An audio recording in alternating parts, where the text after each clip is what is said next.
अध्याय 461 अप्रत्याशित खोज।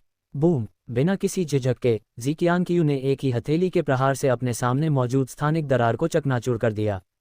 लाल पुतलियां पल भर में बुझ गईं, लेकिन जी कियानकियू ने जरा भी आराम नहीं किया और तुरंत चिल्लाकर कहा, सब लोग वहां से निकल जाओ। हालांकि आवाज धीमी पड़ने के बाद तंबू के बाहर से कोई प्रतिक्रिया नहीं मिली। कुछ महसूस करते ही जी कियानकियू का दिल बैठ गया और उसने अचानक तंबू का पर्दा उठा दिया। अचानक मेरे आसपास की दुनिया अंधेरी हो गई। जो कुछ दिखाई दे रहा था वह ये था कि पर्पल मून रॉयल सिटी के संपूर्ण खंडहर अब एक अंधेरे राक्षसी आभा से घिरे हुए थे जिसने आकाश को ढक लिया था। उसके साथ यहाँ तैनात अन्य लोग अब पूरी तरह से काली राक्षसी ऊर्जा से घिरे हुए थे। उनके मुंह और नाक पर पतली तंबू जैसी काली राक्षसी ऊर्जा की लकीरें फैल रही थीं। उफ! हे भगवान, मुझे बचाओ। जब उन्होंने उसे बाहर आते देखा तो सभी ने उसे विनती भरी निगाहों से देखा। जी कियानिकू का चेहरा काला पड़ गया।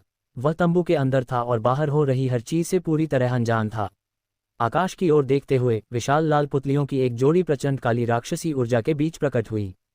आवाज ने अपने पहले के शब्दों को दोहराया, तुम जी कियानकियू हो? क्या जिवेई ने तुम्हें भेजा था? जी कियानकियू ने ठंडी आवाज में पूछा।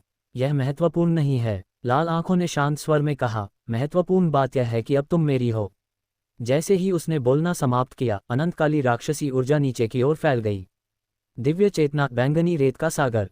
जी कियानकियू का शरीर कांप उठा और बैंगनी क्षेत्र की एक परत की शक्ति से प्रेरित होकर रेत के अनगिनत कणों ने रेत का एक समुद्र बना दिया जो बाहर की ओर फैल गया। उमड़ती हुई काली राक्षसी ऊर्जा रेत के सागर के बाहर पूरी तरह से अवरुद्ध हो गई थी। खुला, लेकिन तभी लाल आंखों वाले उस शख्स ने धीमी सी चीख मारी। अंधकार में राक्षसी ऊर्जा की धाराएं पल भर में एक साथ रेगिस्तान में फैल गईं। धमाका! पूरे रेगिस्तानी इलाके में जबरन घुसपैठ की गई और उसे मौके पर ही विस्फोट कर दिया गया। क्या तुम मुझे मारना चाहते हो? इतनी आसानी से नहीं। रेत के उफान से भरे समुद्र के नीचे से एक जोरदार चीख सुनाई दी। बिखरे बालों वाली जी कियानकियू ने एक छड़ी निकाली जिससे एक चकाचौंध भरी पवित्र रोशनी निकल रही थी। अपनी राक्षसी ऊर्जा के शुद्धिकरण के तीव्र दर्द के बावजूद उसने छड़ी को ऊपर उठाया। धमाका! उस चकाचौंध भरी पवित्र रोशनी ने एक दीप्तिमान जादुई शक्ति का रूप धारण किया जो सीधे हवा को भेदते हुए आकाश में एक बड़ा छेद बना दिया जो काली राक्षसी ऊर्जा से भरा हुआ था। पवित्र प्रकाश, जादुई शक्ति। पहली बार उसकी लाल आंखों के भाव बदले और उसने जी कियानकियू को थोड़ी हैरानी से देखा। तुम्हें सच में ये छड़ी मिल गई? इससे पहले कि वह कुछ और सोच पाता, जी कियानकियू ने अपनी छड़ी सीधे उसकी ओर कर दी थी। एक चकाचौंध भरी पवित्र जादुई शक्ति सीधे उनकी ओर बढ़ी। आह! इससे पहले कि लाल रंग की पुतलियां कोई प्रतिक्रिया कर पाती, उसके शरीर के चारों ओर मौजूद अधिकांश काली राक्षसी ऊर्जा तेजी से शुद्ध हो गई और उसने एक तीखी चीख निकाली। हालांकि पवित्र प्रकाश शीघ्र ही लुप्त हो गया, क्योंकि जी कियानकियू पहले ही नवनिर्मित छेद के माध्यम से अन्य लोगों को राक्षसी आभा से बाहर निकालकर तेजी से दूर भाग गया था। कमीने! उसकी लाल आंखों में क्रोध की एक झलक दिखाई दी और उसके चारों ओर भारी मात्रा में काली राक्षसी ऊर्जा का प्रवाह उमड़ पड़ा।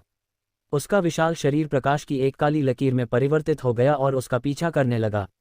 उन सब के चले जाने के ठीक बाद अनंत शून्य के एक कोने में आध्यात्मिक विचार की एक हल्की सी झलक से बनी धुंधली आंखों की एक जोड़ी उभरी। क्या यह इतना तीव्र है? झांग यून की निगाहें उस दृश्य पर टिकी हुई थीं और देखते हुए उसने अपनी जीभ को हल्के से चटकाया। आध्यात्मिक विचार का यह अंश पहले भी यहाँ छोड़ा गया था। असल में जैसे ही एल्डमो का समय समाप्त हुआ और उनकी आत्मा विलीन हो गई, उनकी आध्यात्मिक चेतना का अंश भी विलीन होने ही वाला था। अप्रत्याशित रूप से विलीन होने से ठीक पहले उन्होंने एक ऐसा रोचक दृश्य देखा। लेकिन इससे पहले कि वह अवलोकन जारी रख पाती, आध्यात्मिक ऊर्जा एकत्रित करने वाली आंखें ऊर्जा की हानि के कारण शून्य में विलीन हो गईं। इसी बीच 10,000 कीटों के राज्य में स्थित तितली महल के मुख्यालय में अटारी के अंदर झांग यून ने अपनी आंखें खोलीं और पर्पल मून रॉयल सिटी के खंडहरों में अभी अभी घटी घटनाएं एक स्लाइड शो की तरह उसकी आंखों के सामने कौंध गईं। दुर्भाग्यवश पर्याप्त ऊर्जा नहीं है। उन्होंने तुरंत खुद को संभाला और हल्के से अपना सिर हिलाया। बची हुई आध्यात्मिक ऊर्जा इतनी कमजोर थी कि वह अमर नेत्र तकनीक को भी सक्रिय करने में असमर्थ था। राक्षस है ना? उसने अपनी ठुड्डी को छुआ। हालांकि वह अमर नेत्र तकनीक से इसका अवलोकन नहीं कर सका, लेकिन उन लाल पुतलियों से निकलने वाली काली राक्षसी ऊर्जा उस राक्षसी ग्रंथ में मौजूद काली राक्षसी ऊर्जा के समान थी जिसे वह रूपांतरण के लिए पहले ही लॉकी में ले जा चुका था। अगर मैं गलत नहीं हूं तो उन लाल आंखों का स्वामी ही दानव सीलिंग संप्रदाय के भीतर छिपा हुआ असली दानव है। काले दानव वंश की दानव जाति। बैंगनी तारा चुड़ैल काफी निर्दयी है। झांग यून ने राहत की सांस ली।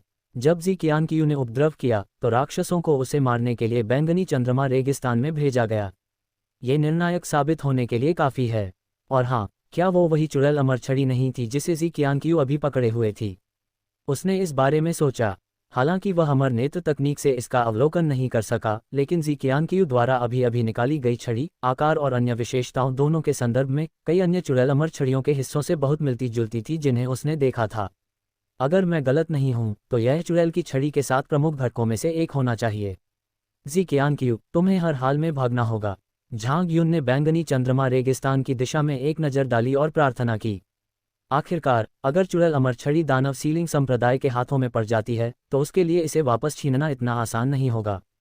हमें उन बदलाव लाने वाले कर्मचारियों को भी ढूंढना और वापस लाना होगा जिन्हें हमने पहले खो दिया था। अगर हम उन सभी को वापस ले आएं तो हमारे पास 5 चुड़ैल की छड़ियां होंगी और हम उन्हें एक संपूर्ण अमर कलाकृति में जोड़ने के करीब होंगे। पुकारना। झांग युन ने एक हल्की सांस छोड़ी और अपनी दिव्य चेतना से आसपास के वातावरण का जायजा लिया। आप सब यहाँ आइए, उन्होंने तुरंत बोलना शुरू कर दिया। कुछ ही देर में लियांग चेंग, बाइशियाओ और मूफोंग मंडप में पहुंचे और आदरपूर्वक झुककर बोले, महामहिम प्रणाम। जैसे ही उन्होंने झुककर अभिवादन किया, तीनों ने अपने सामने झांग युन को देखा। उनके दिल में थोड़ी हैरानी और संदेह के भाव थे। उन्हें अभी अभी खबर मिली थी कि झांग युन ने पर्वतीय क्षेत्र में आत्मदाह कर लिया है। और मेरे सामने क्या है? अगर वे गलत नहीं थे तो उनके सामने खड़ा व्यक्ति असली झांग युन था। जहां तक पर्वतीय क्षेत्र में मौजूद व्यक्ति की बात है, वह संभवतः झांग युन द्वारा किसी विधि का उपयोग करके बनाया गया एक क्लोन था। क्या आपके लोग अल्टीमेट सिटी में जानकारी जुटा रहे हैं? झांग युन के अगले शब्दों ने उनके विश्वास को और भी मजबूत कर दिया। मेरे स्वामी, अल्टीमेट सिटी की स्थिति काफी विशेष है, लियांग चेंग ने उत्तर दिया। वे चरम लोक पर कब्जा किए हुए हैं और परम नगर द्वारा आमंत्रित कुछ गिने चुने लोगों और कुछ ही सेवकों के अलावा कोई भी चरम लोक में प्रवेश नहीं कर सकता। केवल परम नगर के लोग ही आ जा सकते हैं। हमने कोशिश की है, लेकिन हम किसी को भी अंदर भेजने में असमर्थ रहे हैं। झांग युन ने थोड़ा सा माथा सिकोड़ा। ये परेशानी की बात है कि हम अल्टीमेट सिटी में क्या हो रहा है इस पर नज़र नहीं रख पा रहे हैं। आखिरकार परम नगरी के नगर स्वामी और अन्य लोगों को यह पता चल ही गया होगा कि पर्वतीय क्षेत्र में वह एक अवतार था। छिपते समय उसे खुद दूसरे पक्ष द्वारा पकड़े जाने की चिंता नहीं थी, लेकिन उसे डर था कि दूसरा पक्ष उसे ढूंढ नहीं पाएगा और उसकी तलाश में दक्षिणी क्षेत्र में चला जाएगा, वगैरह। अचानक कुछ याद आने पर झांग युन ने लियांग चेंग और बाकी दोनों को हाथ हिलाकर कहा, आप लोग पहले बाहर जाओ। लियांग चेंग और बाकी दोनों चौंक गए, लेकिन जल्दी से सिर हिलाकर बोले, जी सर। वह तुरंत अटारी से बाहर निकल गया। जैसे ही वे अटारी से बाहर निकले, झांग युन अपने दोनों बेटों यिजी और एजी को बाहर ले आया। अचानक दोबारा बाहर लाए जाने पर इचिको और निको, जिनके घाव अभी तक ठीक नहीं हुए थे, सहज रूप से पीछे हट गए। चिंता मत करो, इस बार मैं तुम्हें नहीं मारूंगा। झांग युन मुस्कुराई और बोली, मैंने तुम्हें इसलिए बुलाया है क्योंकि मेरे पास तुम्हारे लिए एक काम है। काम? पहले और दूसरे बेटे असमंजस में दिख रहे थे। मैं चाहता हूं कि तुम अल्टीमेट सिटी वापस जाओ और जानकारी इकट्ठा करने में मेरी मदद करो। झांग युन ने संक्षिप्त व्याख्या दी। युवा स्वामी, यह शायद बहुत मुश्किल होगा। ये सुनकर पहले और दूसरे दोनों बेटे परेशान नजर आए। झांग युन ने उनकी ओर देखा। दोनों ने समझाया, हमारा मिशन आपको दक्षिणी क्षेत्र में पकड़ना है। अगर हम अभी लौट जाते हैं तो यह मिशन की विफलता स्वीकार करने के बराबर होगा, जिसके लिए निश्चित रूप से सजा मिलेगी, संभवतः लंबी कैद, 10 या 20 साल। ऐसे में हम शायद आपके लिए कोई जानकारी इकट्ठा नहीं कर पाएंगे, युवा स्वामी। झांग युन ने थोड़ा सा माथा सिकोड़ा। उन्होंने इस बारे में वास्तव में सोचा ही नहीं था। ये सही है। अचानक एक व्यक्ति का नाम मेरे दिमाग में आया। रंगीन संगठन के जिन 11 सदस्यों को पहले ही वश में कर लिया गया था, उनमें से काले मुखौटे वाला व्यक्ति परम नगरी के लिंगवू वंश का शून्य शोधन चरण का साधक था। यदि हमें जानकारी जुटाने की आवश्यकता हो तो हम दूसरे पक्ष को अल्टीमेट सिटी वापस भेज सकते हैं। समस्या यह है कि वे दक्षिणी क्षेत्र में हैं। मैंने एक पल के लिए इसके बारे में सोचा। तुम लोग पहले वापस आना। झांग युन ने बात की और पहले और दूसरे पुत्रों को वापस अमर खजाना मंडप में रख दिया। जब यिजी और एजी शियानबाओ पवेलियन लौटी तो दोनों ने राहत की सांस ली। उन्हें सचमुच डर था कि झांग युन उन्हें जिजी शहर वापस भेजने पर जोर देगा। हालांकि वे परम भाग्य के शहर से आए थे, लेकिन सच कहूं तो वे अब वापस नहीं जाना चाहते थे। क्यों? वे अमर खजाना मंडप के अंदर बहुत आरामदायक महसूस कर रहे थे। यहाँ का साधना वातावरण शायद उनके परम शहर की तुलना में थोड़ा खराब हो सकता है, लेकिन यहाँ उन्हें बस खड़े रहना था और किसी भी समय झांग युन के आदेशों का पालन करना था। कोई प्रतिस्पर्धा का दबाव नहीं था। वे जब चाहें साधना कर सकते थे या आराम करने के लिए जितना चाहें सो सकते थे। उनका जीवन पूरी तरह से झांग युन के हाथों में था। अगर झांग युन उन्हें मारना चाहता तो उनका अंत निश्चित था। इस स्थिति में वे पूरी तरह से निश्चिंत हो सकते थे। इसके विपरीत अल्टीमेट सिटी के भीतर षड्यंत्र और गलाकाट प्रतिस्पर्धा व्याप्त है। एकाग्रता में जरा सी भी चूक आपको पीछे छूटने, संसाधनों के नुकसान और कुचले जाने का कारण बन सकती है, जिससे आप फिर कभी उठ नहीं पाएंगे। इसके विपरीत उन्होंने अमर खजाना मंडप में रहना पसंद किया। यिजी और एजी के विचारों को नज़रअंदाज करते हुए झांग युन उन्हें वापस अमर खजाना मंडप में ले गया और प्रतिस्थापन क्लोन बनाना शुरू कर दिया। उसके शरीर में 10 बूंद सार रक्त और विभिन्न ऊर्जाओं के अभिसरण से एक बिल्कुल नया प्रतिस्थापन क्लोन बन गया। झांग युन का चेहरा थोड़ा पीला पड़ गया और उसने जल्दी से कुछ गोलियां और औषधियां निकालीं और उन्हें निगल लिया। उसका पीला पड़ा चेहरा धीरे धीरे फिर से गुलाबी रंग में रंग गया। किसी वैकल्पिक अवतार को संघनित करने की सबसे बड़ी कीमत वास्तव में व्यक्ति के सार रक्त की होती है। एक साधक के शरीर में आमतौर पर किसी भी समय लगभग 100 बूंद सार रक्त ही होता है। 10 बूंदें उसके सार रक्त के 10वें हिस्से के बराबर होती हैं। एक सामान्य साधक अपनी शक्ति और रक्त का 10वां हिस्सा खो देने पर प्रारंभिक कमजोरी का शिकार हो जाएगा। झांग युन के पास इस समय बड़ी मात्रा में रक्त की पूर्ति करने वाली वस्तुएं मौजूद हैं ताकि वह अपने जीवन प्रतिस्थापन क्लोन को संघनित करने के बाद किसी भी समय अपने रक्त की पूर्ति कर सके।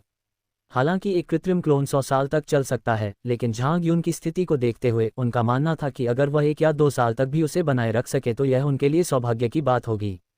इसलिए रक्त की पूर्ति करने वाले उत्पादों को तैयार करना अत्यंत आवश्यक है। अपने क्लोन को संघनित करने के बाद झांग युन ने पशु प्रजनन यार्ड में प्रवेश किया और लिटिल टायरेंट की चेतना के अवशेष आत्मा के एक हिस्से को जबरदस्ती अलग कर दिया। फिर वह बाहर आया, अपनी सर्वशक्तिशाली अमर तलवार को पकड़ा, उसमें स्थानिक ऊर्जा की एक परत डाली और एक ही प्रहार में शून्य को धीरे से चीर दिया। उसने कुछ वस्तुएं और नन्हे अत्याचारी की बची हुई आत्मा अपने क्लोन को सौंपी और फिर उन्हें अनंत शून्य में भेज दिया। लिटिल टायरेंट की बची हुई आत्मा के नेतृत्व में वे स्पेस पवेलियन की स्थानिक सुरंग के माध्यम से दक्षिणी क्षेत्र में लौट आए। क्लोन को दक्षिणी क्षेत्र में वापस भेजने से 2 उद्देश्य पूरे होते हैं।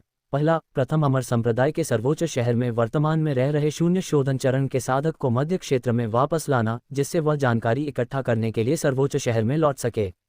हालांकि दूसरे पक्ष को अल्टीमेट सिटी लौटने में कम से कम 2 या 3 महीने लगेंगे, लेकिन इसे भविष्य की तैयारी के रूप में देखा जा सकता है। आखिरकार अगर चरम सीमाओं का शहर उसे पकड़ना चाहता है तो उसे देर सवेर उनका सामना करना ही पड़ेगा। सबसे महत्वपूर्ण बात यह है कि उसने अमर लोगों के नंबर 1 संप्रदाय की रक्षा के लिए अपने क्लोन को दक्षिणी क्षेत्र में वापस भेज दिया। क्लोन में केवल उसके मूल शरीर की तुलना में सर्वशक्तिशाली अमर तलवार की कमी थी, अन्य सभी पहलुओं में वे समान थे। कम से कम प्रतिभा आह्वान मंच तो प्रयोग करने योग्य था। वह अपने क्लोन के लिए जो चीजें वापस लाया उनमें कई लाशें भी शामिल थीं। कुछ अपवादों को छोड़कर नवजात आत्मा और शून्य शोधन अवस्था के सभी साधकों के शव क्लोनों द्वारा ले जाए गए। इसका मुख्य उद्देश्य विशिष्ट सुरक्षा बल को बनाए रखना था, क्योंकि उन्हें हर 3 महीने में बदलना पड़ता था। इसके अलावा एकीकरण चरण में शव भी थे। उसने एल्डर मो को छोड़कर black and white spirit clan के सभी शवों को अपने क्लोन के साथ ले लिया। कुल मिलाकर 4 निकाय हैं, जिनमें से एक दाचेंग के संयुक्त चरण में है और 3 छोटे स्तर पर पूर्ण होने के संयुक्त चरण में हैं। हालांकि वे मम्मी थे, फिर भी वे सम्मलन चरण में 20 लड़ाकों को बुला सकते थे। एकीकरण चरण में किसी शीर्ष विशेषज्ञ का सामना करने पर भी ये कुछ हद तक अपनी क्षमता बनाए रख सकता है। बाकी दोनों को विदा करने के बाद झांग युन लियांग चेंग और बाकी दोनों को वापस बुलाने की तैयारी कर रहा था। संप्रदाय के गुरुजी, द्वार खुला है। तभी अचानक मेरे कान में एक तेज आवाज सुनाई दी। ... स्टॉप। अध्याय 462 अशांत आध्यात्मिक भूमि का द्वार खुलता है। झांग युन ने अपनी भौहें उठाईं और तुरंत अमर खजाना मंडप में प्रवेश किया और एक गलियारे में पहुंच गया। घोलिन सफेद अजगर की खाल से ढकी एक किताब को पकड़े हुए बेसब्री से इंतजार कर रहा था। उसे आते देख वह तुरंत उसके पास आया और किताब खोली। संप्रदाय के गुरु, अराजक आत्मालोक का द्वार खुल गया है। पुस्तक में चित्रित दरवाजे पर एक भंवर जैसा आकार दिखाई दिया था जो किसी स्थानिक प्रवेश द्वार जैसा लग रहा था। झांग युन ने उस पर एक नज़र डाली और पूछा, तुम्हारे कैओटिक फ्लो कबीले की कितनी मंत्र पुस्तकों से इस कैओटिक फ्लो स्पिरिचुअल लैंड का द्वार प्रकट होगा? 7 लोग, गोलिन ने उत्तर दिया। मुझे मिलाकर हमारी पीढ़ी में 7 उत्तराधिकारी हैं। हालांकि प्रत्येक द्वार से एक बार में केवल 6 लोग ही प्रवेश कर सकते हैं, इसलिए प्रत्येक उत्तराधिकारी को 5 सहायक रखने होंगे। अतः प्रवेश करने वाले लोगों की अंतिम संख्या 42 होगी। वह बोलते बोलते रुक गया और कड़वाहट भरे भाव से झांग युन की ओर देखने लगा। क्योंकि उसे झांग युन ने पकड़ लिया था, इसलिए उसके द्वारा पहले से नियुक्त किए गए सहायक अभी भी अशांत क्षेत्र में स्थित उसके निवास पर हैं। फिलहाल किसी की मदद मत करो, हम अंदर जाएंगे या नहीं ये झांग युन के फैसले पर निर्भर करता है। झांग युन ने पूछा, तो आपके सहायक जितने अधिक योग्य होते थे, अंत में वे उतने ही अधिक महत्वपूर्ण होते थे, है ना? जी हाँ, संप्रदाय प्रमुख। गोलिन ने सिर हिलाते हुए कहा, हालांकि 5 सहायकों में से हमारे उत्तराधिकारियों की प्रत्येक पीढ़ी आमतौर पर एकीकरण चरण में 2 विशेषज्ञों और उत्कृष्ट योग्यता वाले 3 लोगों को एक टीम बनाने के लिए आमंत्रित करती है। इसके पीछे क्या कारण है? चूंकि प्रत्येक द्वार की एक सीमा होती है, इसलिए इसमें अधिकतम 2 नवोदित आत्मा अवस्था के साधक ही प्रवेश कर सकते हैं। और यदि उनका सामना अराजक आध्यात्मिक भूमि में अन्य उत्तराधिकारियों से होता है तो लड़ाई छिड़ना तय है, इसलिए शक्तिशाली व्यक्तियों की आवश्यकता है। गोलिन ने व्यंग्यात्मक मुस्कान के साथ कहा, सच कहूं तो संप्रदाय के गुरुजी, मैंने अशांत प्रवाह क्षेत्र से नवजात आत्मा स्तर के एक बागी साधक और शीर्ष स्तर की शक्ति वाले इंद्रधनुषी बादल महल से नवजात आत्मा स्तर के एक वरिष्ठ साधक को मदद के लिए राजी करने के लिए कीमत चुकाई है। लेकिन क्या आपको लगता है कि मैं, संप्रदाय का गुरु, उन नवोदित आत्मा अवस्था के साधकों से हीन हूं जिन्हें आपने खोजा है? झांग युन ने उदासीनता से उसकी ओर देखा। ये सुनकर गोलिन चौंक गया, फिर उसकी आंखें चमक उठीं। संप्रदाय के गुरुजी, क्या आपका मतलब है कि हमें अंदर जाना चाहिए? बकवास। झांग युन ने आंखें घुमाईं। अगर मैं इसमें शामिल नहीं होने वाला हूं तो मैं आपसे ध्यान देने के लिए क्यों कहूंगा? गोलिन बेहद खुश हुआ और बोला, तो फिर संप्रदाय के गुरुजी, समय बर्बाद करने का कोई समय नहीं है।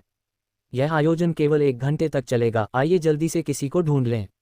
तुम्हें किसी की जरूरत किस लिए है? क्या तुम्हारे कुल की प्रतिभा को आत्मसात करने के लिए? झांग युन ने उसकी ओर एक नज़र डाली। माथा। गोलिन की आवाज़ धीमी पड़ गई। झांग युन ने दूसरे पक्ष के हाथ में सफ़ेद अजगर की चमड़ी से बनी जादुई किताब पर एक नज़र डाली।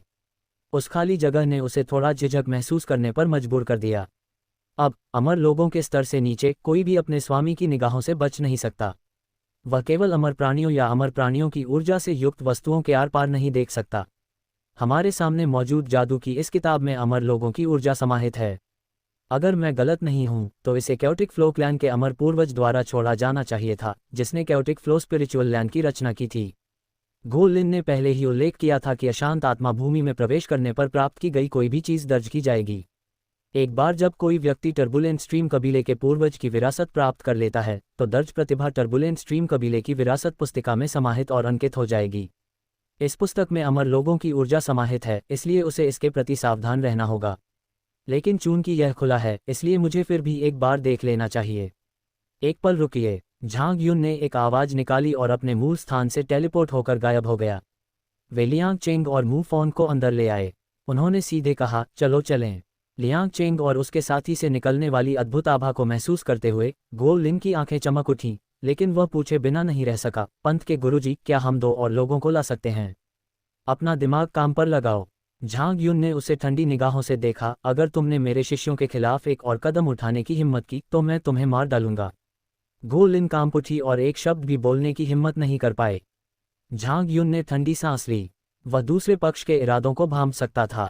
गोलिन ने फैटी और शुई एर को पहले भी अमरों के नंबर 1 संप्रदाय में देखा था। हालांकि अभी तक इसका स्पष्ट रूप से उल्लेख नहीं किया गया है, लेकिन ये स्पष्ट है कि उनकी योजनाएं उनके शिष्यों को ध्यान में रखकर बनाई गई हैं। आखिरकार योग्यता के लिहाज से देखें तो मोटे लोग बेहतरीन उम्मीदवार होते हैं। वह अपने प्रशिक्षुओं को किसी भी प्रकार का जोखिम उठाने नहीं देता था। आखिरकार जादू की यह किताब अथाह है, और कौन जानता है कि क्या इस अशांत आध्यात्मिक भूमि में अमर लोगों द्वारा छोड़ी गई कोई विधियां मौजूद हैं। उन्हें इस बात का पूरा भरोसा नहीं था कि वे अपने प्रशिक्षु को खतरे से बचा पाएंगे। लियांग चेंग और मू फॉन को तो बस साथ लाया गया है। अगर हमें कहीं आगे जाकर जानकारी जुटाने की ज़रूरत पड़े तो कोई न कोई हमारी मदद कर सकेगा। उन्हें लगा कि उन्हें समलन चरण से नीचे लाने की कोई आवश्यकता नहीं है। टहलना, भनभनाहट। गोलिन ने सिर हिलाया और हाथ हिलाया और किताब पर बना पोर्टल तुरंत बाहर निकल आया। 4 लोगों का एक समूह झेंग में दाखिल हुआ। ... ठीक उसी समय चारों लोग अंदर दाखिल हुए। पर्वतीय सीमा, लिंग्यान शहर के बाहर एक खुला स्थान। ऐसा लगता है कि हमारा अलग होना ही तय है। एक सुंदर और सभ्य अधेड़ उम्र के व्यक्ति ने अपने चारों ओर फैली अव्यवस्था का जायजा लिया, थोड़ी सी लाचारी के साथ सिर हिलाया और कहा, साथी दाववादी झांग, क्या आप तब तक इंतजार नहीं कर सकते थे जब तक कि चीजें हाथ से निकल न जाएं? गो से, तुम झांग युन पर इतना क्यों मोहित हो? उसके बगल में खड़े एक गंजे युवक ने उपहास उड़ाते हुए कहा, ताकत के मामले में मैं शायद उसके जितना अच्छा न हूं, लेकिन प्रतिभा के मामले में मैं उससे कमतर भी नहीं हो सकता। तो फिर मुझे इस यात्रा के लिए अपने साथी दाववादी ली को परेशान करना पड़ेगा। सुंदर और सभ्य गुओसे ने झुककर अभिवादन किया। गंजे युवक ने हंसते हुए कहा, अगर आप मुझे चुनेंगे तो आपको बिल्कुल भी निराशा नहीं होगी। गुओसे ने ज्यादा कुछ नहीं कहा। उसने अपने पीछे खड़े बाकी 4 लोगों की तरफ देखा और उन सभी ने उसकी ओर सिर हिलाकर सहमति जताई। तुरंत ही एक काली किताब खुली और एक दरवाजा प्रकट हुआ। गोसे समेत 6 लोगों का समूह इसके रस में उतर गया। मुझे लगा था कि गोसे को कुछ बड़ी भूमिकाएं मिल सकती हैं, लेकिन पता चला कि उसे बस यही एक छोटा सा समूह मिल रहा है। पास ही एक पहाड़ पर हल्के पीले रंग की पोशाक पहने एक खूबसूरत युवती दूर से इस दृश्य को देख रही थी। उसकी आंखों में तिरस्कार की झलक दिखाई दे रही थी। गोसे के पीछे खड़ा वह बूढ़ा ताओवादी पुजारी ली काफी प्रभावशाली व्यक्ति है, बेहतर होगा कि तुम लापरवाही न करो, फुफकारो। युवती के बगल में एक आवाज गूंजी और उसके पैरों के पास जमीन से एक चमकीले हरे रंग के सांप का सिर निकला जो अपनी जीभ बाहर निकाल रहा था। ये बूढ़ा ताओवादी पुजारी ली काफी काबिल है, पीली पोशाक पहने युवती ने चापलूसी भरी मुस्कान के साथ कहा, लेकिन मैं भगवान बी और भगवान शाह से कैसे तुलना कर सकती हूँ। पन्ना हरे रंग के सांप के सिर के बगल में खून जैसे लाल रंग का चोला पहने एक छोटे कद के आदमी ने शांत भाव से कहा, बकवास बंद करो और दरवाजा खोलो। पीले रंग की पोशाक पहने युवती ने सिर हिलाया और उसके हाथ में एक हल्के पीले रंग की किताब आ गई। उसने एक पृष्ठ खोला। अचानक एक दरवाजा ऊपर तैरने लगा। तुम तीनों अंदर आओ। पीली पोशाक पहने युवती ने अपने पीछे खड़े 3 युवकों और युवतियों की ओर इशारा किया। तीनों युवक ने सिर हिलाया और दरवाजे से अंदर चले गए। पीले रंग की पोशाक पहने युवती ने पन्ना रंग के सांप के सिर वाले पुरुष और रक्त लाल रंग के वस्त्र पहने पुरुष की चापलूसी करते हुए उन्हें अंदर आने का आदरपूर्वक संकेत दिया और कहा, भगवान बी, भगवान शाह, कृपया। फुफकार। पन्ना हरे रंग के सांप ने अपनी जीभ बाहर निकाली और फिर अपना सिर दरवाजे में घुसा दिया। लेकिन उस सिर के नीचे सांप का शरीर नहीं, बल्कि एक लंबी कनखजूरे का शरीर था। उनके प्रवेश करने के बाद खून जैसे लाल रंग का चोला पहने हुए व्यक्ति और पीले रंग की पोशाक पहने हुए युवती भी उनके पीछे पीछे अंदर चले गए। ... केंद्रीय सीमा के एक गुप्त क्षेत्र में एक मंद रोशनी वाला महल। दरवाजा खोलें। एक मुट्ठी के आकार की आकृति जिसने चेहरे पर पैटर्न वाला मुखौटा पहन रखा था शांत भाव से बोली। उनके सामने काले बालों वाला एक अधेड़ उम्र का व्यक्ति जिसका चेहरा सम्मानजनक था थोड़ा हिचकिचाया, महोदय, लेकिन वह राक्षसी मोहर चूंकि उन्हें पहले ही एक्सट्रीम सिटी ले जा चुकी है, इसलिए हमें इसे फिलहाल स्थगित करना होगा। पैटर्न वाले मुखौटे पहने उस व्यक्ति ने शांत भाव से कहा, पहले हम तुम्हारे पूर्वजों द्वारा छोड़ी गई अन्य चीज़ों को हासिल कर लेते हैं। जी श्रीमान। काले बालों वाले अधेड़ उम्र के व्यक्ति ने सिर हिलाया और एक धूसर रंग की किताब निकाली। कुछ ही देर में एक दरवाजा दिखाई दिया। काले बालों वाला अधेड़ उम्र का व्यक्ति सबसे पहले अंदर आया। उसके ठीक पीछे पैटर्न वाले मास्क पहने हुए व्यक्ति और काले वस्त्र पहने हुए 4 अन्य लोग आए। ... स्टॉप। अध्याय 463 एकीकरण चरण को सफलतापूर्वक पूरा करना। फिर सब कुछ मेरे चारों ओर घूमने लगा। जब झांग युन को होश आया तो उसने खुद को खरपतवारों से ढकी एक शहर की दीवार के पास पाया। क्या यह अशांत आध्यात्मिक भूमि है? उनके बगल से एक आवाज आई और लियांग चेंग और मू फॉन्ग उत्सुकता से चारों ओर देखने लगे। झांग युन उन्हें अंदर ले आया और उन्हें केवल इतना बताया कि वे अराजक आत्मा भूमि में प्रवेश करने जा रहे हैं। उन्होंने ये नाम पहले भी सुना था। आखिरकार कैओटिक क्लैन, जो पहले कैओटिक दायरे के अधिपति थे, कि मध्य क्षेत्र में अभी भी कुछ प्रतिष्ठा है। झांग युन ने उनकी अनदेखी की और हवा में स्थानिक ऊर्जा का संचार करने की कोशिश की। तुरंत ही उसके सामने शून्य में लहरों के वृत्त दिखाई देने लगे। एक तरफ खड़ी गो लिन को कोई हैरानी नहीं हुई। ये है, लेकिन लियांग चेंग और मू फॉन्ग ने हैरानी से देखा, स्थानिक ऊर्जा भिनभिनाहट हो रही है। हालांकि इससे पहले कि वे आगे कुछ सोच पाते, लगभग 300 मीटर आगे बाहरी अंतरिक्ष में अचानक एक जबरदस्त हलचल उत्पन्न हो गई। बकवास। ये देखकर लियांग चेंग, मू फॉन्ग और यहाँ तक कि गो लिन, जो ऐसी चीजों की आदी थी, सभी चौंक गए। वह क्या है? उसके सामने उत्सर्जित स्थानिक ऊर्जा ने शून्य में उतार चढ़ाव पैदा किया, जिससे 300 मीटर से अधिक दूरी तक का क्षेत्र तुरंत हिल गया। ये किस तरह की रणनीति है? वे आश्चर्यचकित थे, जबकि झांग युन अचंभित रह गई। वह केवल इस अशांत आध्यात्मिक भूमि की स्थानिक स्थिरता का परीक्षण करना चाहता था और उसने बहुत अधिक ऊर्जा नहीं छोड़ी। इस समय 300 मीटर से अधिक दूरी पर शून्य में उतार चढ़ाव हो रहे हैं। फुफकार। तभी 300 मीटर से अधिक दूरी पर शून्य में हो रहे उतार चढ़ाव के बीच अचानक 6 आकृतियां प्रकट हुईं। मेरा, लियांग चेंग, मू फॉन्ग और गो लिन ने जो देखा उससे वे स्तब्ध रह गए। इसमें तो किसी को दूर से बुलाना भी शामिल है। गलत। लेकिन गो लिन को जल्द ही कुछ एहसास हुआ और उसकी नज़र 300 मीटर से अधिक दूरी पर मौजूद 6 आकृतियों में से एक पर टिक गई।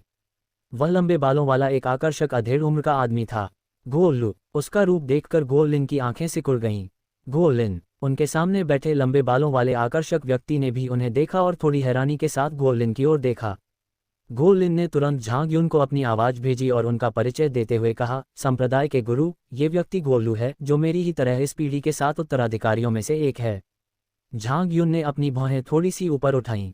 जैसे ही मैंने प्रवेश किया, मुझे टर्बुलेंट फ्लो क्लैन के अन्य वंशजों से सामना हुआ। अमर नेत्र तकनीक ने उसके सामने खड़े 6 लोगों पर अपना प्रभाव डाला। प्रमुख, लंबे बालों वाला सुंदर व्यक्ति गोलू शून्य शोधन के चरम चरण में था। उनके पीछे एक मध्यम आयु वर्ग का दंपत्ति था, दोनों एकीकरण चरण में थे, और 3 अन्य लोग थे, 2 नवजात आत्मा चरण में और एक स्वर्णिम मूल चरण में। लेकिन गोल्डन कोर स्टेज के इस साधक ने झांग युन का ध्यान आकर्षित किया। दूसरे पक्ष के पास एक उच्च श्रेणी की नीली अग्नि आध्यात्मिक जड़ है और उनकी योग्यता युशुई, एर और जोऊकान की तुलना में केवल थोड़ी ही कम है। अफसोस की बात है, झांग युन ने अपना सिर हल्के से हिलाया। यदि दूसरे पक्ष का शारीरिक गठन भी अच्छा हो तो उनकी योग्यता उच्चतम स्तर तक पहुंच सकती है। युशुई की ही तरह मत्स्यांगना जल आत्मा शरीर और उच्च श्रेणी की जल आत्मा जड़ के कारण ही अमर गुरु की दृष्टि द्वारा उन्हें प्रथम श्रेणी का दर्जा दिया गया था। यदि यह घटना उनके पहले पुनर्जन्म के समय हुई होती तो वे निश्चित रूप से ऐसे प्रतिभाशाली व्यक्ति को अपना शिष्य बनाने पर विचार करते। लेकिन अब गुलिन, काफी समय हो गया है और तुम बुरे दौर से गुजर रहे हो। उसी क्षण एक व्यंग्यात्मक आवाज आई, क्या तुम सबको एक साथ भी नहीं ला सकते? गोलिन के सामने बैठी गोलू ने गोलिन के बगल में बैठे केवल 3 लोगों, जिनमें झांग युन भी शामिल थी, पर ठंडी निगाह डाली। गोलिन चुप रही। इससे गोलू का हौसला और बढ़ गया। पिछली बार जब मैंने तुम्हें देखा था तब तुम कितने घमंडी और अभिमानी थे, अब तुम ऐसे क्यों हो गए हो? धमाका! उसके बोलने से पहले ही गोलू को थप्पड़ मारकर जमीन पर गिरा दिया गया। कितना शोर है? झांग युन ने उदासीनता से बात की। मैं किसी बात पर सोच रहा था और मेरे कानों में हो रही ये लगातार आवाजें मुझे बहुत परेशान कर रही हैं। कमीने! गोलू के पीछे खड़े 5 लोग एक पल के लिए स्तब्ध रह गए, लेकिन तुरंत प्रतिक्रिया दी। उनमें से 2, जो एकीकरण अवस्था तक पहुंच चुके थे, ने अपनी दिव्य इंद्रियों का उपयोग किया और तुरंत लक्ष्य पर निशाना साध लिया। जैसे ही लियांग चेंग और मुफोन कुछ करने ही वाले थे, झांग युन ने हाथ हिलाते हुए कहा, मुझे भी कोशिश करने दो। फिर उसने सर्वशक्तिशाली अमर तलवार उठाए और आगे बढ़ा। अशांत आध्यात्मिक भूमि में प्रवेश करने का मुख्य कारण जिज्ञासा है। आखिरकार अमर लोगों द्वारा छोड़ी गई जगह से कुछ लाभ तो अवश्य मिल सकते हैं। दूसरी बात, वह बस इसे आजमा कर देख रहा था। सर्वशक्तिशाली अमर तलवार प्राप्त करने के बाद से उसने वास्तव में कभी लड़ाई नहीं लड़ी है। शून्य अवधि को परिष्कृत करना। झांग युन को तलवार लिए हुए और अपनी आभा को छिपाने का कोई प्रयास न करते हुए पास आते देख गोलू के पीछे खड़े 2 नवजात आत्मा स्तर के साधक आश्चर्य और संदेह से देख रहे थे। दूर से किए गए उस प्रहार से गोलू निश्चित रूप से एकीकरण स्तर का था। फिर भी वर्तमान आभा केवल शोधन स्तर की क्यों है? रुको, तुम नहीं हो। अधेड़ उम्र के उस व्यक्ति ने झांग युन के चेहरे को देखा, फिर अचानक उसे कुछ एहसास हुआ और उसकी आंखें अचानक चौड़ी हो गईं। उसके बगल में बैठी अधेड़ उम्र की महिला अचंभित रह गई। ब्रश! उसी क्षण एक तेज तलवार की धार उनकी ओर बढ़ी। सम्मलन अवस्था में पहुंचे दोनों साधकों ने अपने भाव बदले और तेजी से दूर हट गए। सिसल! स्थानिक ऊर्जा से परिपूर्ण तलवार शून्य में गिरी और सीधे 10 मीटर लंबी एक स्थानिक दरार को चीरते हुए आगे बढ़ गई। उद्धरण चिन्ह विस्मयादिबोधक चिन्ह विस्मयादिबोधक चिन्ह उद्धरण चिन्ह। वहां मौजूद सभी लोग आश्चर्यचकित रह गए। यहां तक कि गोलिन, लियांग चेंग और म्यू फैंग भी कोई अपवाद नहीं थे। उन्होंने कोई गलती तो नहीं देखी है ना? तलवार के एक ही वार ने शून्य को चीर दिया। झांग युन! ये झांग युन है। अभी अभी बोलने वाले उस अधेड़ उम्र के व्यक्ति ने पूर्ण आत्मविश्वास के साथ बात की थी। झांग युन! अधेड़ उम्र की महिला 3 अन्य लोगों के साथ यौन संबंध की अवस्था में थी, और गोलू, जो अभी अभी बेहोशी से जागा था, ये सुनकर पूरी तरह से हैरान रह गया। सभी की निगाहें झांग युन के चेहरे पर टिकी हुई थीं। क्या उसकी मृत्यु पहाड़ों में नहीं हुई थी? जब उन्होंने झांग युन का चेहरा स्पष्ट रूप से देखा तो वे सभी अविश्वास से अवाक रह गए। आप किस बारे में सोच रहे हैं? झांग युन की आवाज गूंज उठी। अच्छा नहीं है। सदमे में डूबी अधेड़ उम्र की महिला ने अचानक अपने चेहरे के भाव बदल दिए, लेकिन तब तक बहुत देर हो चुकी थी। पफ! झांग युन ने अपनी तलवार से वार किया। यह इतना आसान था जैसे टोफू के एक टुकड़े को काटना, सीधे प्रतिद्वंद्वी की गर्दन को चीर देना। एक सुंदर सिर ऊपर की ओर उड़ गया। एक अधेड़ उम्र की महिला की प्रजनन अवधि के दौरान उसका शरीर उसके सिर से पल भर में अलग हो गया। क्षत विक्षत शरीर से आत्मा का एक अंश बाहर निकल आया। झांग युन ने अपनी तलवार उठाई। नहीं चाहिए। अधेड़ उम्र की महिला की बची कुची आत्मा विनती भरी नजरों से देख रही थी। बूम! लेकिन झांग युन ने उसकी बात अनसुनी कर दी और सीधे शेष आत्मा को 2 भागों में विभाजित कर उसे चकनाचूर कर दिया। यह वहां मौजूद सभी लोग ये दृश्य देखकर स्तब्ध रह गए और उनकी आंखें फटी रह गईं। एकीकरण चरण में एक किसान को यूं ही मार दिया गया। कमीने! ये देखकर एकीकरण अवस्था में मौजूद अधेड़ उम्र का व्यक्ति क्रोधित हो गया। उसके शरीर से नीले रंग की शक्ति का एक विस्फोट हुआ, जिसने सीधे एक विशाल नीले तूफान को जन्म दिया। दिव्य चेतना, चुड़ैलों का सागर! झांग युन के शरीर से भी एक क्षेत्र का विस्फोट हुआ, जिससे तुरंत ही जादुई शक्ति का एक सागर बन गया। धमाका, दोनों मैदान आपस में टकराए और गर्जना करने लगे, जिससे बराबरी की स्थिति उत्पन्न हो गई। हालांकि उसी क्षण एक अभूतपूर्व तीक्ष्णता ने सीधे सियान क्षेत्र की शक्ति को चीर दिया और बलपूर्वक सियान तूफान क्षेत्र में प्रवेश कर गई। कोर्ट में मौत। झांग युन को अपने क्षेत्र में जबरदस्ती घुसने की हिम्मत करते देख अधेड़ उम्र के व्यक्ति ने ठंडी सांस ली।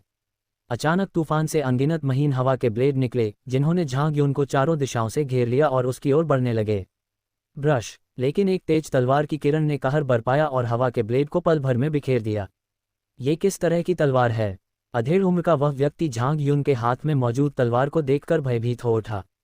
सबसे पहले इसने एक स्थानिक दरार खोल दी। नहीं, इस तलवार के प्रहार में तलवार की ऊर्जा या शक्ति का शायद ही कोई उपयोग हुआ हो, फिर भी इसने सीधे उसकी डोमेन शक्ति द्वारा निर्मित हवा से उड़ने वाले अंतरिक्ष के एक हिस्से को काट दिया। किस प्रकार की तलवार इतनी तेज हो सकती है? चाहे वह कितना भी तीखा क्यों न हो, यह स्पष्ट रूप से उसके क्षेत्र में घनी रूप से मौजूद असंख्य हवा के झोंकों का सामना नहीं कर सकता। झांग युन ने कुछ पवन तलवारों को काटने के लिए अपनी तलवार घुमाई, लेकिन तुरंत ही और अधिक पवन तलवारें उसकी ओर आ गईं, जिससे उसे लगातार निष्क्रिय रूप से बचाव करने के लिए मजबूर होना पड़ा। उस अधेड़ उम्र के व्यक्ति ने संभोग के दौरान उपहास किया। किसी नवोदित आत्मा के साधक की चेतना के क्षेत्र में जानबूझकर घुसपैठ करना मृत्यु को दावत देने के समान है। उनके सामने मौजूद बादल की ताकत वाकई उतनी ही आश्चर्यजनक थी जितनी अफवाहों में बताई गई थी, लेकिन यह अनुमान लगाया गया था कि सम्मेलन चरण में होने के बावजूद उन्होंने वास्तव में कई बार लड़ाई नहीं की थी। युद्ध का अपर्याप्त अनुभव। बिल्कुल सही। उसकी आंखों में एक जोशीली चमक दिखाई दी। झांग युन वर्तमान में शिकार सूची में 22वें स्थान पर है, जिस पर 1.9 अरब स्पिरिट स्टोन तक का इनाम है, जो शीर्ष बलों के नेताओं के बाद दूसरे स्थान पर है। सबसे महत्वपूर्ण बात यह है कि स्पेस पवेलियन के उत्तराधिकारियों में से एक ने स्पेस वंडरलैंड में जगह पाने के बदले झांग युन के सिर पर इनाम की पेशकश की। अंतरिक्ष की अद्भुत दुनिया में एक जगह, यही स्पेस पवेलियन का खजाना है। शीर्ष स्तर की शक्तियों को छोड़कर आम लोग इसके करीब पहुंचने का सपना भी नहीं देख सकते। उसे वह जगह चाहिए थी। उसने तुरंत एक अवसर का लाभ उठाया। उसकी आंखों में एक तीव्र प्रकाश चमक उठा और उसने एक लंबी तलवार पकड़ी और नीचे की ओर वार किया। इस समय झांग युन को मजबूरन अपनी तलवार उठाकर हवा के कई वारों को रोकना पड़ा और उसका पार्श्व भाग पूरी तरह से खुला रह गया। मरना। अधेड़ उम्र के उस व्यक्ति की आंखें चमक उठीं जैसे ही उसने अपनी पूरी ताकत से प्रहार करने का अवसर लपक लिया, मानो वह पहले से ही 1.9 अरब आत्मा पत्थरों और अंतरिक्षीय जादुई दुनिया के खजानों को उसे पुकारते हुए देख सकता हो। हे टिल्डा। लेकिन उसी क्षण उसने अचानक झांग युन के होठों पर मुस्कान देखी। झांग युन ने अपने सामने हवा के ब्लेडों के विशाल क्षेत्र पर अपनी तलवार से वार किया, लेकिन उसकी तलवार विशेष सुनहरी और चांदी की ऊर्जा की एक परत से ढकी हुई थी। स्थानिक /... स्टॉप। अध्याय 464 गुप्त क्षेत्र टोकन। तलवार के एक ही वार से वह शून्य फट गया और फिर कोई हलचल नहीं थी। पाने के लिए कड़ी कोशिश कर रहा। ध्यान में लीन उस अधेड़ उम्र के व्यक्ति ने यह देखकर ठंडी सी सांस ली और उसके हाथ में मौजूद तलवार झांग युन के सिर के करीब पहुंच गई। झांग युन के पास इस प्रहार से बचने का कोई रास्ता नहीं था।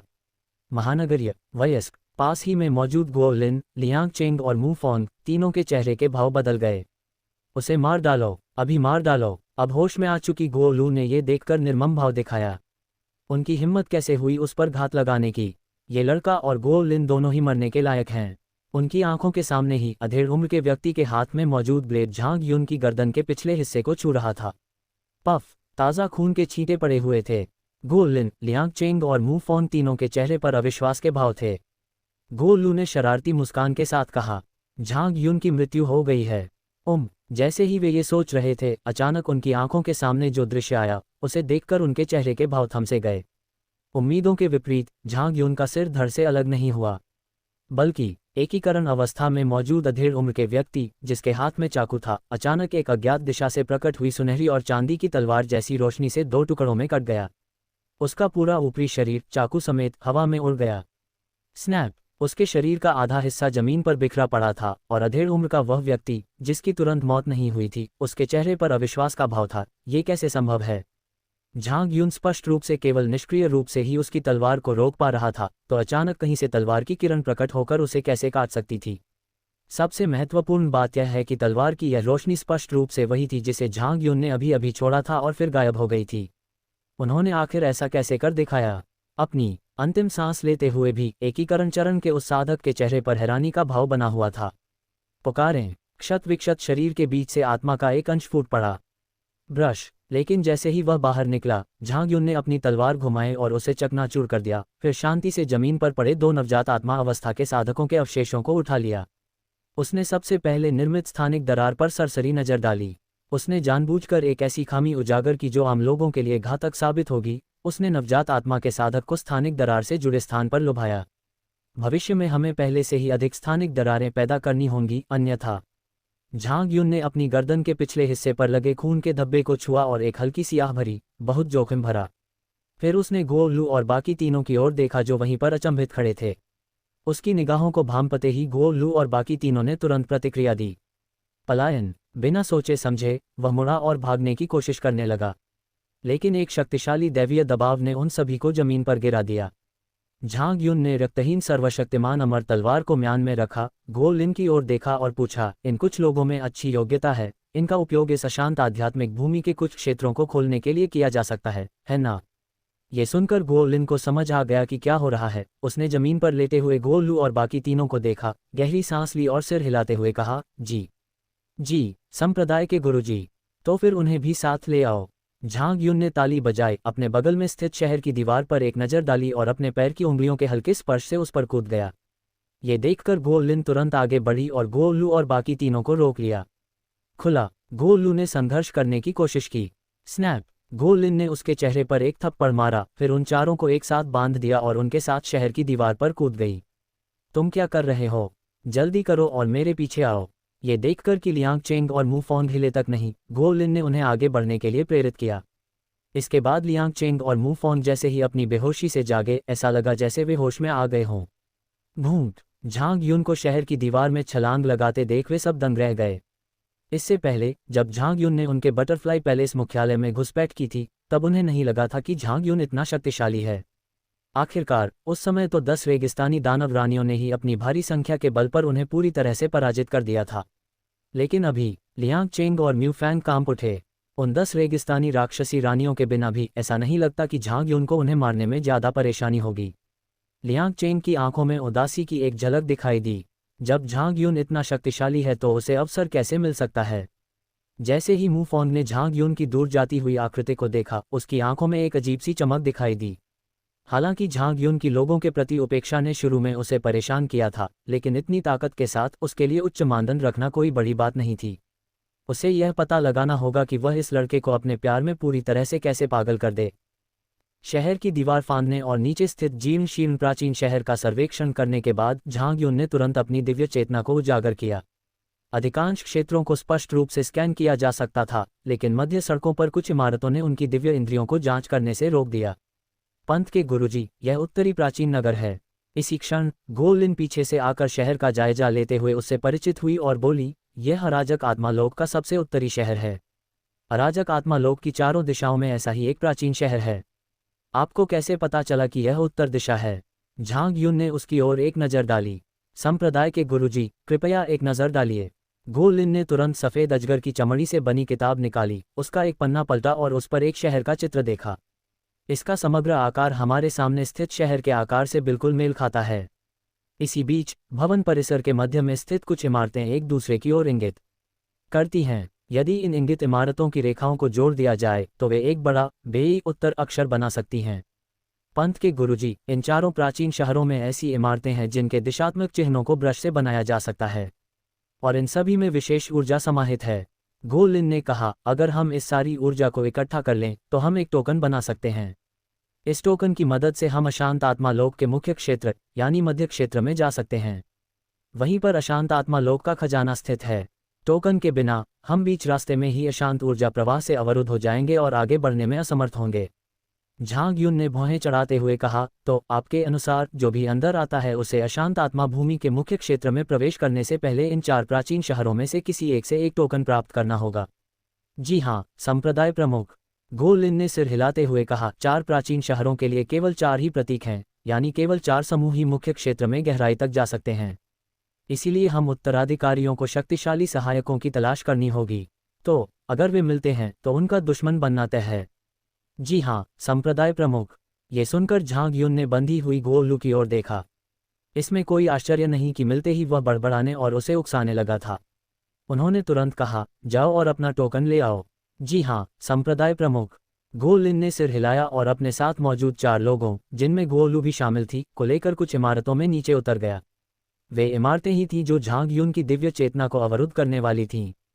गो लिन ने गो लू और 3 अन्य लोगों का नेतृत्व किया, जो उसके हाथों में चाबी की तरह प्रतीत होते थे, और उन्होंने इमारतों के भीतर के प्रतिबंधों को खोलकर उनसे ऊर्जा निकाली।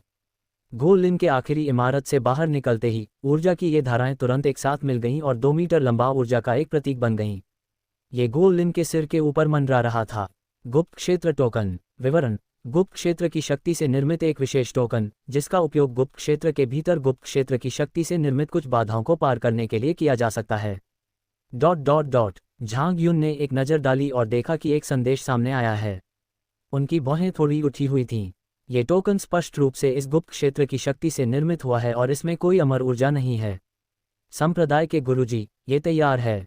गो लिन अपने सिर के ऊपर तैरते हुए ऊर्जा टोकन के साथ साथ गो लू और अन्य 3 लोगों के साथ ऊपर उड़ गए। उसके सिर के ऊपर मौजूद ऊर्जा का प्रतीक अब सीधे दक्षिण की ओर इशारा कर रहा था। गो लिन ने समझाया, संप्रदाय के गुरुजी, अब हमें बस टोकन द्वारा इंगित दिशा का अनुसरण करना है। तो चलिए, अब चलते हैं। झांग यून ने उस पर एक नज़र डाली और सिर हिलाया। पंथ के गुरुजी, हमें रवाना होने से पहले उससे निपटना होगा। गो लिन ने गो लू की ओर इशारा किया। झांग यून ने उसकी ओर देखा। गो लिन ने समझाया, क्योंकि टर्बुलेंट कट क्लैन का केवल एक ही उत्तराधिकारी एक टोकन के साथ आगे बढ़ सकता है। अगर 2 उत्तराधिकारी हों तो वे अवरुद्ध हो जाएंगे। आप तय करें कि क्या करना है। जी हाँ, संप्रदाय प्रमुख। पफ।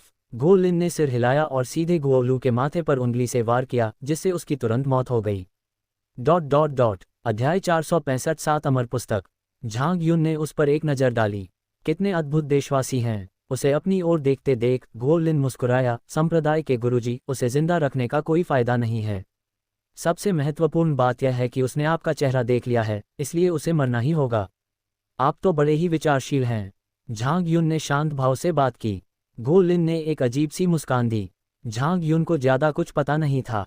उसे बस इतना पता था कि जब उस आदमी ने गो लू और उसके साथियों को उसे पहचानते देखा तो वह आश्चर्य से चिल्ला उठा था और उसने कुछ अंदाजा लगाया था। गो लू और बाकी 3 लोगों को टोकन इकट्ठा करने में मदद करते समय उसने इस मौके का फायदा उठाकर उससे मध्य क्षेत्र में बिताए समय के बारे में पूछा। अन्यथा शियानबाओ मंडप के अंदर होने के कारण गो लिनचेंग को इस मामले के बारे में जानने का कोई तरीका नहीं होता। दूसरे पक्ष की चापलूसी को नज़रअंदाज करते हुए झांग यून तुरंत धारीदार आत्मा बाघ को बाहर ले जाना चाहता था। भनभनाहट। लेकिन अचानक हवा में एक अदृश्य लहर उठी, जिसने बाहर निकलने वाले धारीदार बाघ को जबरदस्ती रोक दिया। वह थोड़ा अचंभित रह गया। पंथ के गुरुजी, अराजक आध्यात्मिक भूमि के भीतर कुछ प्रतिबंध हैं। स्थानिक कलाकृतियों में छिपे किसी भी जीवित प्राणी को बाहर नहीं निकाला जा सकता। ये देखकर गो लिन ने तुरंत उसे समझाया, ये हमारे पूर्वजों द्वारा इसलिए बनाया गया था ताकि हम वंशज अतिरिक्त सहायक न ला सकें। झांग यून ने अपनी भौहें ऊपर उठाईं। ये सच है। यदि स्थानिक कलाकृतियों वाले लोग चीज़ों को बाहर ला सकते हैं तो इस अराजक आध्यात्मिक भूमि का पोर्टल, जिसमें अधिकतम 5 सहायक ही समाहित हो सकते हैं, अपना अर्थ खो देगा। रुको, अगर ऐसा है तो। अचानक कुछ याद आने पर झांग यून ने समनिंग प्लेटफॉर्म निकाला और उस पर गोलू का शव फेंक दिया। जल्द ही उनमें से 10 गोलू प्रकट हुए। पास ही खड़े गो लिन, लियांग चेंग और मू फॉन्ग सभी आश्चर्यचकित रह गए। हालांकि उन्होंने झांग यून की आह्वान विधियों के बारे में सुना था, लेकिन ये पहली बार था जब उन्होंने इसे प्रत्यक्ष रूप से देखा था। झांग यून ने उनकी बातों को नज़रअंदाज कर दिया और जब उसने देखा कि वह कुछ बुला सकता है तो उसने राहत की सांस ली। ऐसा प्रतीत होता है कि सम्मन मंच पर कोई प्रतिबंध नहीं है। हालांकि कुछ सोचते हुए उसने गो लू में से 2 को अमर खजाना मंडप में ले जाने की कोशिश की और फिर उन्हें रिहा करने का प्रयास किया। ठीक उसी तरह जैसे धारीदार बाघ को छोड़े जाने पर हुआ था, अमर खजाना मंडप में प्रवेश करने वाले 2 गोलू बाहर निकलने में असमर्थ थे। ऐसा प्रतीत होता है कि बुलाए गए प्राणियों का उपयोग केवल यहीं पर किया जा सकता है। कंधे उचकाते हुए झांग यून ने कहा, चलो चलें। ये देखकर गो लिन ने बिना सोचे समझे कहा, पंथ के गुरुजी, अगर ये गोलू भी आ गए तो हम भी फंस सकते हैं। क्या वे ऐसा भी कर सकते हैं? मुझे भी इस बारे में पूरी तरह से यकीन नहीं है, लेकिन अगर उनके पास जादू की किताब है तो वे ऐसा कर देंगे। कैलीग्राफी। झांग यून ने अपनी भौहें उठाईं और तुरंत अपने सामने मौजूद 8 गोलू को आदेश दिया। सभी 8 गोलू ने एक साथ अपने हाथ हिलाए और उनमें से प्रत्येक ने एक नीली जादुई किताब निकाली। ये देखकर गो लिन आश्चर्यचकित रह गई। हालांकि उसने ऐसा कहा, लेकिन उसे वास्तव में विश्वास नहीं था कि झांग यून की सम्मन विधि इन जादुई पुस्तकों की नकल कर सकती है। आखिरकार उनके कुल के प्रत्येक सदस्य को अपने जीवन काल में केवल एक ही जादुई पुस्तक मिलती है। एक बार यह जादुई पुस्तक नष्ट हो जाए या खो जाए तो इसे दोबारा प्राप्त करने का कोई तरीका नहीं है। क्या झांग युन की सम्मन तकनीक ने वास्तव में एक साथ 8 पुस्तकों की नकल कर ली है? ये है। गो लिन हैरान थी और झांग युन भी उतनी ही हैरान थी। इसका कारण ये था कि नीले रंग की अमर आत्मा की पुस्तक। परिचय। 7 अमर पुस्तकों की 7 आत्माओं में से एक किंगजियानलिंग की अवशिष्ट आत्मा से निर्मित एक जादुई कलाकृति। स्थिति। सक्रिय नहीं है। सक्रियण विधि। 7 इमॉर्टल्स बुक के टुकड़ों को खोजें और उन्हें पुस्तक में रखें। सक्रियण पूर्ण होने पर 7 इमॉर्टल्स बुक के टुकड़ों में निहित एज योर इमॉर्टल स्पिरिट चेतना पुस्तक पर नियंत्रण कर लेगी।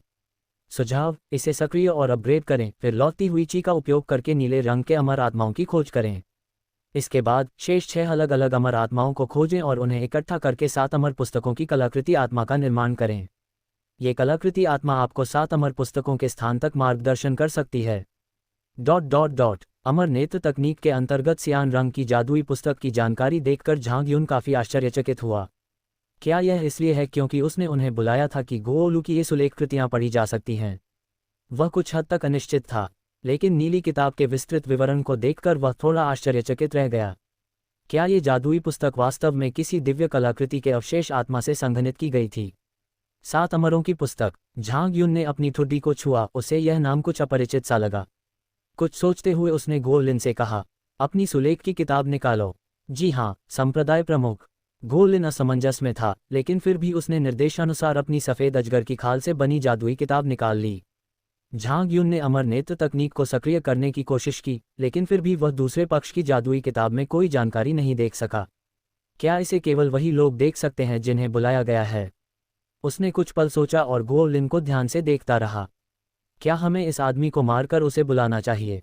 उनकी निगाहों का सामना करते हुए गो लिन को रीढ़ की हड्डी में सिहरन महसूस हुई और हिचकिचाते हुए उसने कहा, संप्रदाय के गुरुजी। संप्रदाय के गुरु शब्द सुनते ही झांग युन अपनी तल्लीनता से बाहर आ गया और मन ही मन अपना सिर हिलाया। कम से कम मैं उसके नंबर 1 अमर संप्रदाय में शामिल तो हो गया, तो जाने दो।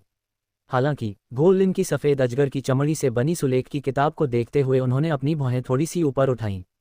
मुझे गोसे की कहानी याद आ रही है। राव की तीनों सुलेख कृतियाँ अलग अलग रंगों की प्रतीत होती हैं। क्या 7 कलाकृतियों की आत्माएं एक दूसरे के अनुरूप हैं?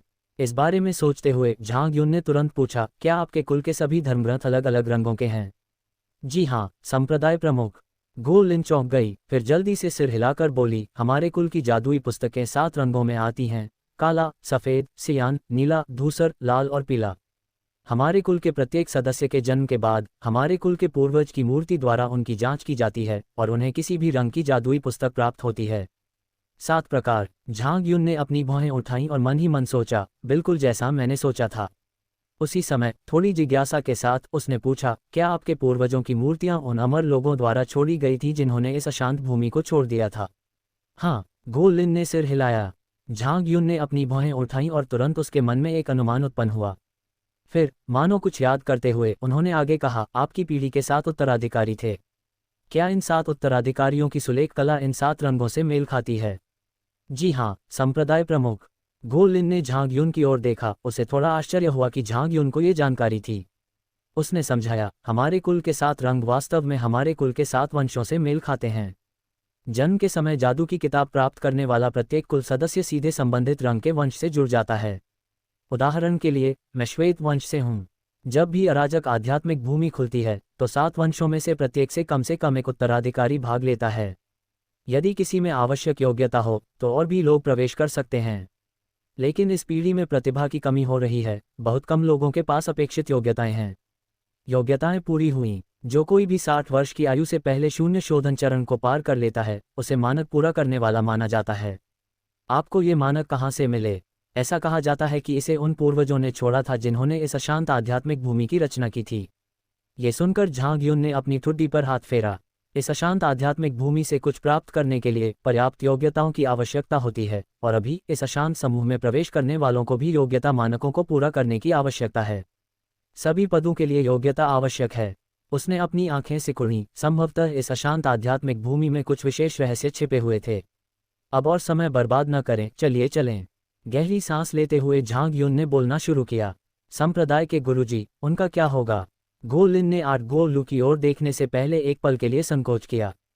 क्या आपको इतना यकीन है कि कानून की किताब होने से निश्चित रूप से बाधा उत्पन्न होगी? झांग युन ने अचानक उससे एक सवाल पूछा। यह गो लिन एक पल के लिए हिचकिचाया, फिर बोला, संप्रदाय के गुरुजी, ये बात मुझे वास्तव में एक ऐसे वरिष्ठ गुरु ने बताई थी जो अराजक आध्यात्मिक भूमि में प्रवेश कर चुके थे। यद्यपि उस वरिष्ठ गुरु को पैतृक विरासत प्राप्त नहीं हुई थी, फिर भी उन्होंने अराजक आध्यात्मिक भूमि के मूल क्षेत्र में प्रवेश किया था। उनके शब्द, तो फिर इन्हें अपने साथ ले जाओ। ये सुनकर झांग युन ने जवाब दिया, चलो तब तक इंतजार करते हैं जब तक हम सचमुच अवरुद्ध न हो जाएं। ठीक है, गो लिन ने सिर हिलाया। झांग युन ने ज्यादा कुछ नहीं कहा, लेकिन उसे थोड़ा अजीब सा महसूस हुआ। उसे पता चल गया था कि गो लिन झूठ नहीं बोल रही थी। हालांकि अमर गुरु की सलाह थी कि 7 अमर आत्माओं को एकत्रित करके 7 अमर पुस्तकों की संपूर्ण जादुई आत्मा का निर्माण किया जाए। इसका अर्थ ये था कि उन सभी को सक्रिय करने के लिए उन्हें 7 अलग अलग रंगों की जादुई पुस्तकों की आवश्यकता थी। अगर वह गलत नहीं था, तो 7 अमर पुस्तकें अशांत प्रवाह कबीले के उस अमर पूर्वज से अविभाज्य होनी चाहिए, और शायद उस अमर व्यक्ति द्वारा छोड़ी गई विरासत भी हो सकती हैं। अगर ऐसा है, तो फिर यह नियम क्यों है कि केवल 4 उत्तराधिकारी ही मुख्य क्षेत्र में प्रवेश कर सकते हैं? आखिरकार, भले ही इसका उद्देश्य उत्तराधिकारियों की परीक्षा लेना और उन्हें इसके लिए आपस में लड़वाना हो, कम से कम उन्हें सुराग तो मिल ही जाने चाहिए। जब बौद्ध धर्मग्रंथों की इन 7 पुस्तकों को एक साथ नहीं रखा जा सकता, तो हम सुराग कैसे ढूंढ सकते हैं? झांग युन को ये बात तेजी से अजीब लगने लगी। वगैरह कुछ क्षण के संकोच के बाद झांग युन ने अपना हाथ हिलाया। गो लिन ने हैरानी भरे भाव से उसकी ओर देखा। झांग युन ने कहा, चलिए पहले इस मुख्य क्षेत्र में नहीं जाते, चलिए आपके बाकी 3 शहरों में चलते हैं। संप्रदाय के गुरुजी, आप क्या करने वाले हैं? जाओ और अपने कबीले के बाकी लोगों को ढूंढो जो अंदर आए हैं। स्टॉप। अध्याय 466। मेरा एक लक्ष्य है। अशांत भूमि में सबसे पूर्वी छोर पर स्थित जीर्ण शीर्ण प्राचीन शहर में। Boom boom boom. प्राचीन शहर में लगातार गूंजती हुई तेज आवाजों की एक श्रृंखला सुनाई दी। प्राचीन शहर के प्रत्येक छोर पर दिव्य चेतना के 2 क्षेत्र फैले हुए थे, और एकीकरण के चरण में 4 साधक एक दूसरे से टकरा रहे थे। इन 4 नवजात आत्मा अवस्था के साधकों के बीच युद्ध क्षेत्र के केंद्र में 2 साधारण क्षेत्र भी आपस में टकरा रहे थे। गो लैन, इस समय में प्रवेश करने वाले 7 वंश उत्तराधिकारियों में से गो से के अलावा तुम और मैं सबसे शक्तिशाली हैं। यहाँ क्यों लड़ें और दूसरों को हमारी बदकिस्मती का फायदा उठाने दें? लाल बालों वाला एक अधेड़ उम्र का आदमी लाल रंग की किताब पकड़े हुए था, और उसके शरीर से लगातार लाल लपटें निकल रही थीं। उसके सामने नीले रंग की पोशाक पहने, चेहरे पर नकाब लगाए एक लंबी महिला नीली किताब पकड़े खड़ी थी। नीले रंग के लहरदार समुद्री जल से घिरी हुई वह शांत स्वर में बोली, चून कि तुम समझ गए हो तो क्यों नहीं चले जाते? लाल बालों वाले अधेड़ उम्र के व्यक्ति ने कहा, गो लैन, इसे ठीक से समझ लो। डोंगू शहर में सबसे पहले मैं ही पहुंचा था। नीली पोशाक वाली महिला ने बीच में ही उसकी बात काटते हुए नाक सिकुड़ी और कहा, तुम पहले आए। हम दोनों अपने अपने जादुई पोर्टल के जरिए एक ही समय पर इस इलाके में पहुंचे थे, तो पहले और आखिरी में क्या फर्क है? गो लैन, क्या तुम जानबूझकर मुझसे युद्ध शुरू करने की कोशिश कर रही हो? मुझे तो यही सवाल आपसे पूछना चाहिए। लाल बालों वाले अधेड़ उम्र के व्यक्ति और नीली पोशाक वाली महिला ने अपनी अपनी शक्तियों का प्रयोग किया, जिससे समुद्र के पानी से टकराने वाली विशाल लपटें उत्पन्न हुईं। हम, पफ, कौन, आ। जैसे ही दोनों पक्ष पूर्ण पैमाने पर युद्ध में शामिल होने वाले थे, अचानक शहर के दोनों ओर से घबराहट भरी चीखों की एक श्रृंखला सुनाई दी। लाल बालों वाले अधेड़ उम्र के व्यक्ति और नीली पोशाक वाली महिला के प्रतिक्रिया करने से पहले ही शहर के दोनों किनारों को घेरने वाले 4 दिव्य इंद्रिय क्षेत्र एक ही समय में गायब हो गए। दोनों अचंभित रह गए। बाईं और दाईं ओर कई सिरों को 2 पंक्तियों में कतारबद्ध करके उनके सामने फेंक दिया गया था। उद्धरण चिन्ह, विस्मयादिबोधक चिन्ह, विस्मयादिबोधक चिन्ह, विस्मयादिबोधक चिन्ह, विस्मयादिबोधक चिन्ह, उद्धरण चिन्ह। इन सिरों को देखकर दोनों भयभीत हो गए, क्योंकि ये मुखिया वे सहायक थे जिन्हें उन्होंने स्वयं नियुक्त किया था, जिनमें एकीकरण चरण में 4 कृषक भी शामिल थे। हे, गो लैन, गो शेन, बहुत दिनों बाद मिले, क्या तुम्हें मेरी याद आई? तभी नायिका के खिलखिलाने की आवाज गूंज उठी। अचानक हल्के पीले रंग की पोशाक पहने एक युवती आकाश में प्रकट हुई। आप? लाल बालों वाला अधेड़ उम्र का आदमी और नीली पोशाक वाली महिला हैरान दिखे, लेकिन इससे पहले कि वे कुछ बोल पाते, उनकी आंखें अचानक चौड़ी हो गईं। लाल बालों वाले अधेड़ उम्र के व्यक्ति ने हैरानी से अपना सिर नीचे झुका लिया और अपने दिल को भेदने वाली खून से लाल तलवार की नोक को अविश्वास से घूरने लगा।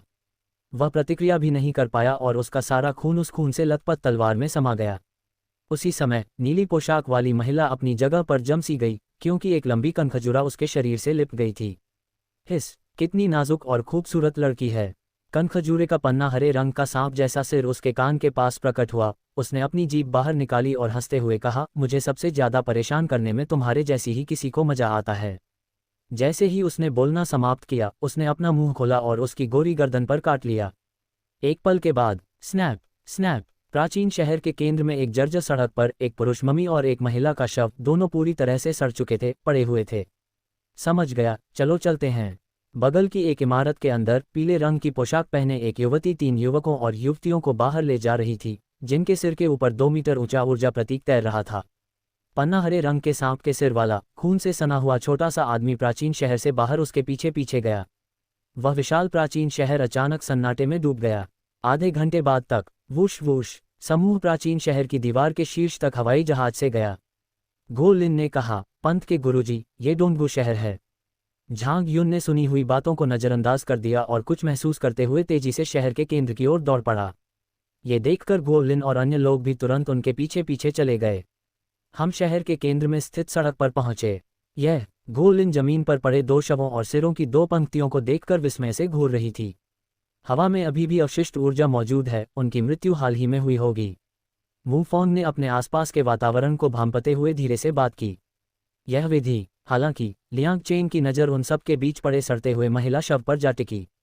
उसके बगल में खड़ी वूफोंग भी उस दृश्य को खाली निगाहों से देख रही थी। जानना, झांग युन ने उन दोनों पर नजर डाली।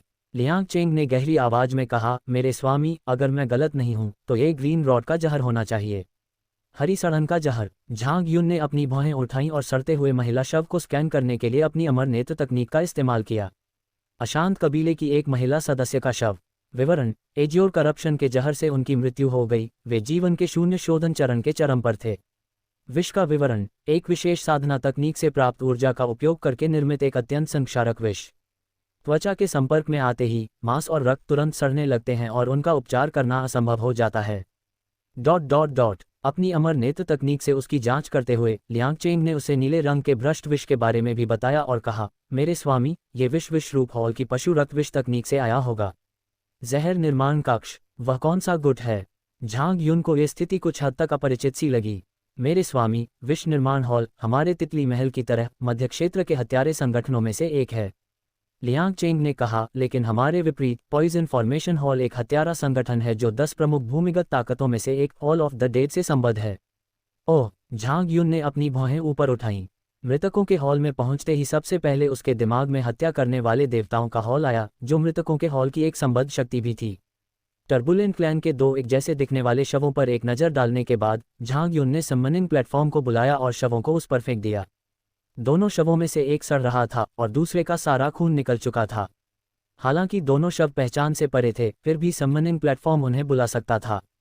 ठीक वैसे ही जैसे एक सूखा हुआ शव जिसकी जीवन शक्ति मुरझाए हुए अमर प्राणी की शक्ति से नष्ट हो गई हो। कुछ ही देर में लाल बालों वाले 5 अधेड़ उम्र के पुरुष और नीली पोशाक पहने 5 महिलाएं उस मंच से बाहर निकलीं। गो लैन, गो शेन। उनकी शक्ल देखते ही गो लिन ने तुरंत उनके नाम पुकारते हुए कहा, संप्रदाय के गुरुजी, ये नीले और लाल वंश के उत्तराधिकारी हैं।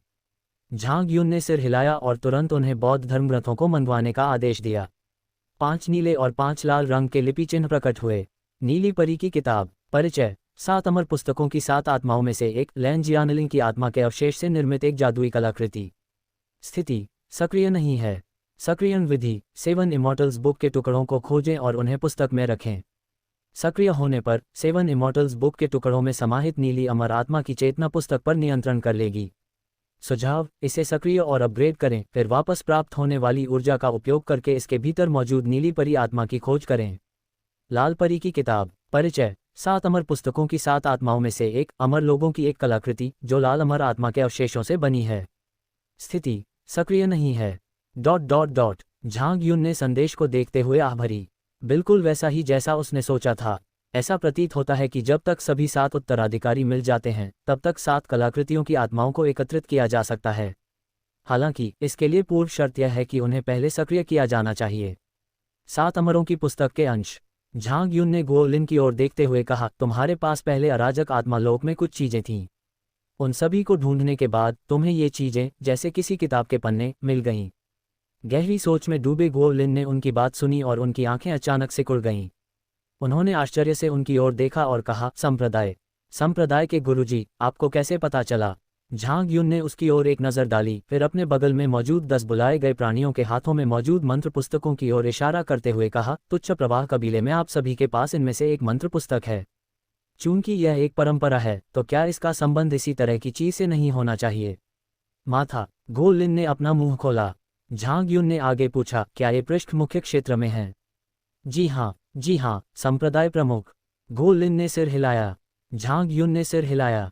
ऐसा लग रहा था कि जैसा उसने अनुमान लगाया था, 7 अमर पुस्तकें वास्तव में अराजक प्रवाह कबीले के अमर पूर्वजों द्वारा छोड़ी गई विरासत थीं। उसके दिल में उम्मीद की भावना उमड़ पड़ी। आखिरकार, अगर हम सभी 7 कलाकृतियों की आत्माओं को इकट्ठा करके एक पूर्ण कलाकृति आत्मा का निर्माण कर सकें, तो हम इस तथाकथित 7 अमर पुस्तक को पा सकते हैं। यह एक दिव्य कलाकृति है। उसकी सर्वशक्तिमान अमर तलवार आंशिक रूप से ही खुली हुई अमर कलाकृति थी, फिर भी उसकी शक्ति भयावह थी। यदि वह पूरी तरह से अमर कलाकृति होती, तो उसकी शक्ति शायद अतुलनीय होती। जब उसने अशांत आत्माओं की भूमि में प्रवेश किया था, तब उसका कोई विशिष्ट लक्ष्य नहीं था, लेकिन अब उसका लक्ष्य है इन 7 अमर पुस्तकों को प्राप्त करें।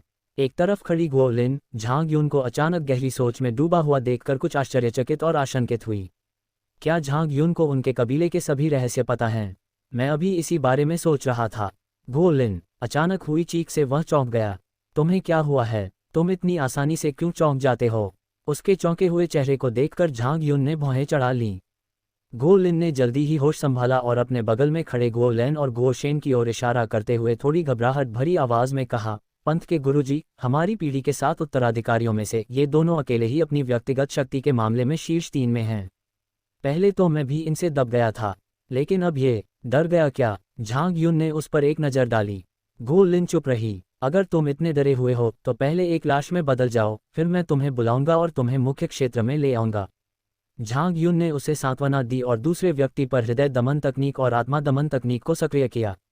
उसकी आत्मा और हृदय में उठने वाली कंपकंपी ने गो लिन को इतना भयभीत कर दिया कि वह उछल पड़ा और चिल्लाकर बोला, नहीं, संप्रदाय के गुरुजी, मुझे अब डर नहीं लगता। इतनी तेजी। झांग युन ने तिरछी नज़र से उसकी ओर देखा। तुम मुझसे झूठ तो नहीं बोल रहे हो? आपका अधीनस्थ ऐसा करने की हिम्मत नहीं करेगा। आपका अधीनस्थ सचमुच डरता नहीं है। गो लिन ने तुरंत बोलना शुरू किया। चलिए इस प्राचीन शहर के अंदर मौजूद ऊर्जा टोकनों की जांच करते हैं। जी हाँ, संप्रदाय प्रमुख। गो लिन ने सिर हिलाया और तुरंत आसपास की इमारतों की ओर भाग गई। झांग युन ने उसकी दूर जाती हुई आकृति को देखा। उसकी आंखें थोड़ी धुंधली थीं।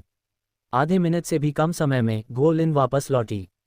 संप्रदाय के गुरुजी, समूह का ऊर्जा टोकन ले लिया गया है। तो फिर चलिए चलते हैं। कहाँ जाना है? मुख्य क्षेत्र। झांग युन ने शांत भाव से बात की। डोंगगू शहर में कैओटिक फ्लो क्लैन के 2 उत्तराधिकारियों की मृत्यु हो गई है और उनके ऊर्जा टोकन गायब हो गए हैं। ये स्पष्ट है कि उन्हें किसी अन्य उत्तराधिकारी ने ले लिया है, जिसने इन दोनों उत्तराधिकारियों की हत्या की थी। गो लिन और गो लू को मिलाकर अब 5 उत्तराधिकारी हैं। इस तथ्य को देखते हुए कि उत्तरी प्राचीन शहर से पूर्वी प्राचीन शहर की ओर जाते समय उन्हें रास्ते में कोई अन्य व्यक्ति नहीं मिला, कैओटिक फ्लो कबीले के शेष 2 वंशज संभवतः दक्षिणी प्राचीन शहर और पश्चिमी प्राचीन शहर में हैं। इसका अर्थ यह है कि दोनों उत्तराधिकारी ऊर्जा टोकन प्राप्त करने और मुख्य क्षेत्र की यात्रा करने में सक्षम होने चाहिए। ऐसे में उन्हें ढूंढने के लिए इधर उधर जाने की कोई ज़रूरत नहीं है। हम सीधे मुख्य क्षेत्र में जाकर उन्हें पकड़ सकते हैं। ... स्टॉप। अध्याय 467 आरोप। समय बहुत जल्दी बीत गया और 2 घंटे गुजर गए। झांग युन और उनका समूह, जो डोंगगू शहर छोड़कर मुख्य क्षेत्र की ओर बढ़ रहे थे, एक विशाल बंजर भूमि पर पहुंच गए थे। गो लिन के सिर के ऊपर मौजूद गुप्त क्षेत्र के प्रतीक के मार्गदर्शन का पालन करते हुए वे बंजर भूमि की गहराई में तेजी से आगे बढ़े। जैसे जैसे वे गहराई में जाते गए, कभी चमकीला दिखने वाला आकाश धुंध से ढकने लगा और धीरे धीरे अंधेरा होता चला गया। इसमें 15 मिनट और लग गए। कोहरा। आगे घने जंगल में अचानक एक घना कोहरा छा गया, जो पूरे इलाके में फैल गया और उसे पूरी तरह से ढक लिया। यदि झांग युन, लियांग चेंग और मूफोंग ने अपनी दिव्य इंद्रियों से प्रवेश करने का प्रयास भी किया, तो वे घने कोहरे के बीच केवल एक विशाल सफेद क्षेत्र को ही देख पाए। झांग युन ने अमर नेत्र तकनीक को सक्रिय किया। गुप्त क्षेत्र का कोहरा। विवरण: गुप्त लोक की शक्तियों के संगम से निर्मित एक ऊर्जा का कोहरा धरती को घेरे हुए है। इसमें अशांत ऊर्जा द्वारा निर्मित एक मायावी तंत्र समाहित है, जिसके कारण आध्यात्मिक या दैवीय चेतना से सामान्य रूप से इसके भीतर प्रवेश करना असंभव है। समाधान: 1. गुप्त क्षेत्र की शक्ति द्वारा निर्मित विशेष चिन्ह का अनुसरण करें जो आपको आगे बढ़ने में मार्गदर्शन करेगा।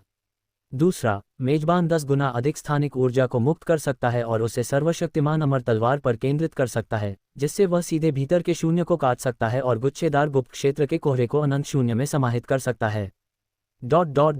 पंथ के गुरुजी, अगर हम और आगे बढ़े तो हमें अशांत ऊर्जा का सामना करना पड़ेगा। अगर हम उनके साथ चलते रहे तो हम फंस सकते हैं। तभी उसके बगल से गो लिन की आवाज आई। उसने अपने पीछे आ रहे 8 गो लू, 5 गो लान और 5 गो शेन की ओर इशारा करते हुए कुछ चिंता से कहा, मेरा सुझाव है कि हम इन्हें साथ न लाएं। झांग युन ने कोई जवाब नहीं दिया, बल्कि अपने मन में चल रहे दूसरे समाधान पर गौर करने लगा।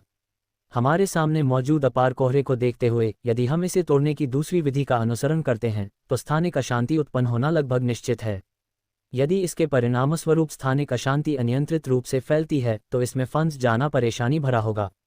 आखिर कौन जानता है कि यह अशांत आध्यात्मिक भूमि महाद्वीप पर कहाँ स्थित है। एक बार स्थानिक उथल पुथल में फंसकर अनंत शून्य में ले जाए जाने पर क्या कोई इस प्रक्रिया से बच पाएगा, यह एक प्रश्न है, और यदि बच भी जाए तो उसे कहाँ बेतरतीब ढंग से फेंक दिया जाएगा, यह एक और प्रश्न है। इसलिए चलो ये करते हैं। झांग युन ने तुरंत सर्वशक्तिशाली अमर तलवार निकाल ली। संप्रदाय के गुरुजी, क्या हो रहा है? जब गो लिन ने उसे अचानक तलवार पकड़ते देखा तो उसने सहज रूप से 2 कदम पीछे हट गया। वास्तव में उसने एक सुझाव दिया, क्या उसे मार डाला जाएगा? लियांग चेंग और मू फोंग ने भी अनजाने में 1 कदम पीछे हट गए। यह आदमी क्या करने की कोशिश कर रहा है? धमाका! इससे पहले कि वे कुछ और सोच पाते, एक पल में ही चांदी जैसी चमकीली अंतरिक्षीय ऊर्जा ने उन सभी को घेर लिया। सर, क्या हुआ? गो लिन और बाकी दोनों हैरान परेशान दिख रहे थे। तैयार हो जाओ और मेरे निर्देशों को ध्यान से सुनो। जब मैं हमला करूं तो मेरे साथ पूरी गति से आगे बढ़ो। जैसे ही झांग युन आगे घने कोहरे वाले क्षेत्र की ओर बढ़ा, उसने उनसे बात की। उद्धरण चिन्ह प्रश्नवाचक चिन्ह प्रश्नवाचक चिन्ह प्रश्नवाचक चिन्ह उद्धरण चिन्ह। गो लिन और बाकी दोनों हक्का बक्का रह गए। इसका अर्थ क्या है? इससे पहले कि वे कुछ और सोच पाते, झांग युन ने 2 मीटर से अधिक लंबी सर्वशक्तिमान अमर तलवार उठाए और बूम की आवाज के साथ तलवार से उमड़ती हुई चांदी जैसी स्थानिक ऊर्जा का एक प्रचंड प्रवाह फूट पड़ा। लगभग पलक झपकते ही चांदी जैसी स्थानिक ऊर्जा फैलकर 10 मीटर लंबी तलवार के ब्लेड में तब्दील हो गई। बहुत छोटी। झांग युन लंबाई से संतुष्ट नहीं थे, इसलिए उन्होंने ऊर्जा भंडारण कक्ष में संग्रहित स्थानिक ऊर्जा की एक बड़ी मात्रा को तुरंत जुटा लिया। धमाका! एक कान फाड़ देने वाली गर्जना के साथ सर्वशक्तिमान अमर तलवार पर मौजूद स्थानिक ऊर्जा अचानक उमड़ पड़ी और तेजी से ऊपर की ओर फैल गई। लगभग पलक झपकते ही 10 मीटर लंबी तलवार की धार बढ़कर लगभग 200 मीटर लंबी हो गई। बस स्थानिक ऊर्जा के उफान के कारण झांग युन का तलवार की मूठ को पकड़े हुए हाथ लगातार कांपने लगा, इसलिए उसने जल्दी से अपने बाएं हाथ को भी कसकर पकड़ लिया। उसने तलवार की मूठ को दोनों हाथों से कसकर पकड़ रखा था। उसकी निगाहें सामने की जमीन को घेरे हुए घने कोहरे पर टिकी हुई थीं। संप्रदाय के गुरु, आप ऐसा सोच भी नहीं रहे होंगे। जब गो लिन और अन्य 2 लोगों ने 200 मीटर से अधिक लंबी स्थानिक ऊर्जा तलवार की धार देखी तो उन्हें कुछ एहसास हुआ और उनके चेहरे आश्चर्य से भर गए।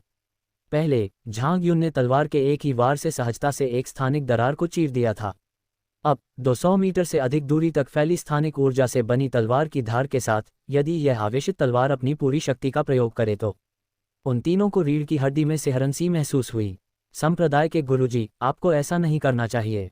गो लिन के चेहरे के भाव अचानक बदल गए जब उसे कुछ एहसास हुआ। एक बार जब शून्य का ये विशाल क्षेत्र फट जाएगा तो इसके भीतर की अशांत ऊर्जा अनंत शून्य में प्रवाहित होगी। जो ब्रश! उसके बोलने से पहले ही झांग युन ने अपने हाथ ऊपर उठा लिए थे और 200 मीटर से अधिक की दूरी तक स्थानिक ऊर्जा का विस्तार किया था, जिससे वह 200 मीटर से अधिक लंबी सर्वशक्तिशाली अमर तलवार की तरह दिख रही थी, जो सीधे आगे की ओर इशारा कर रही थी।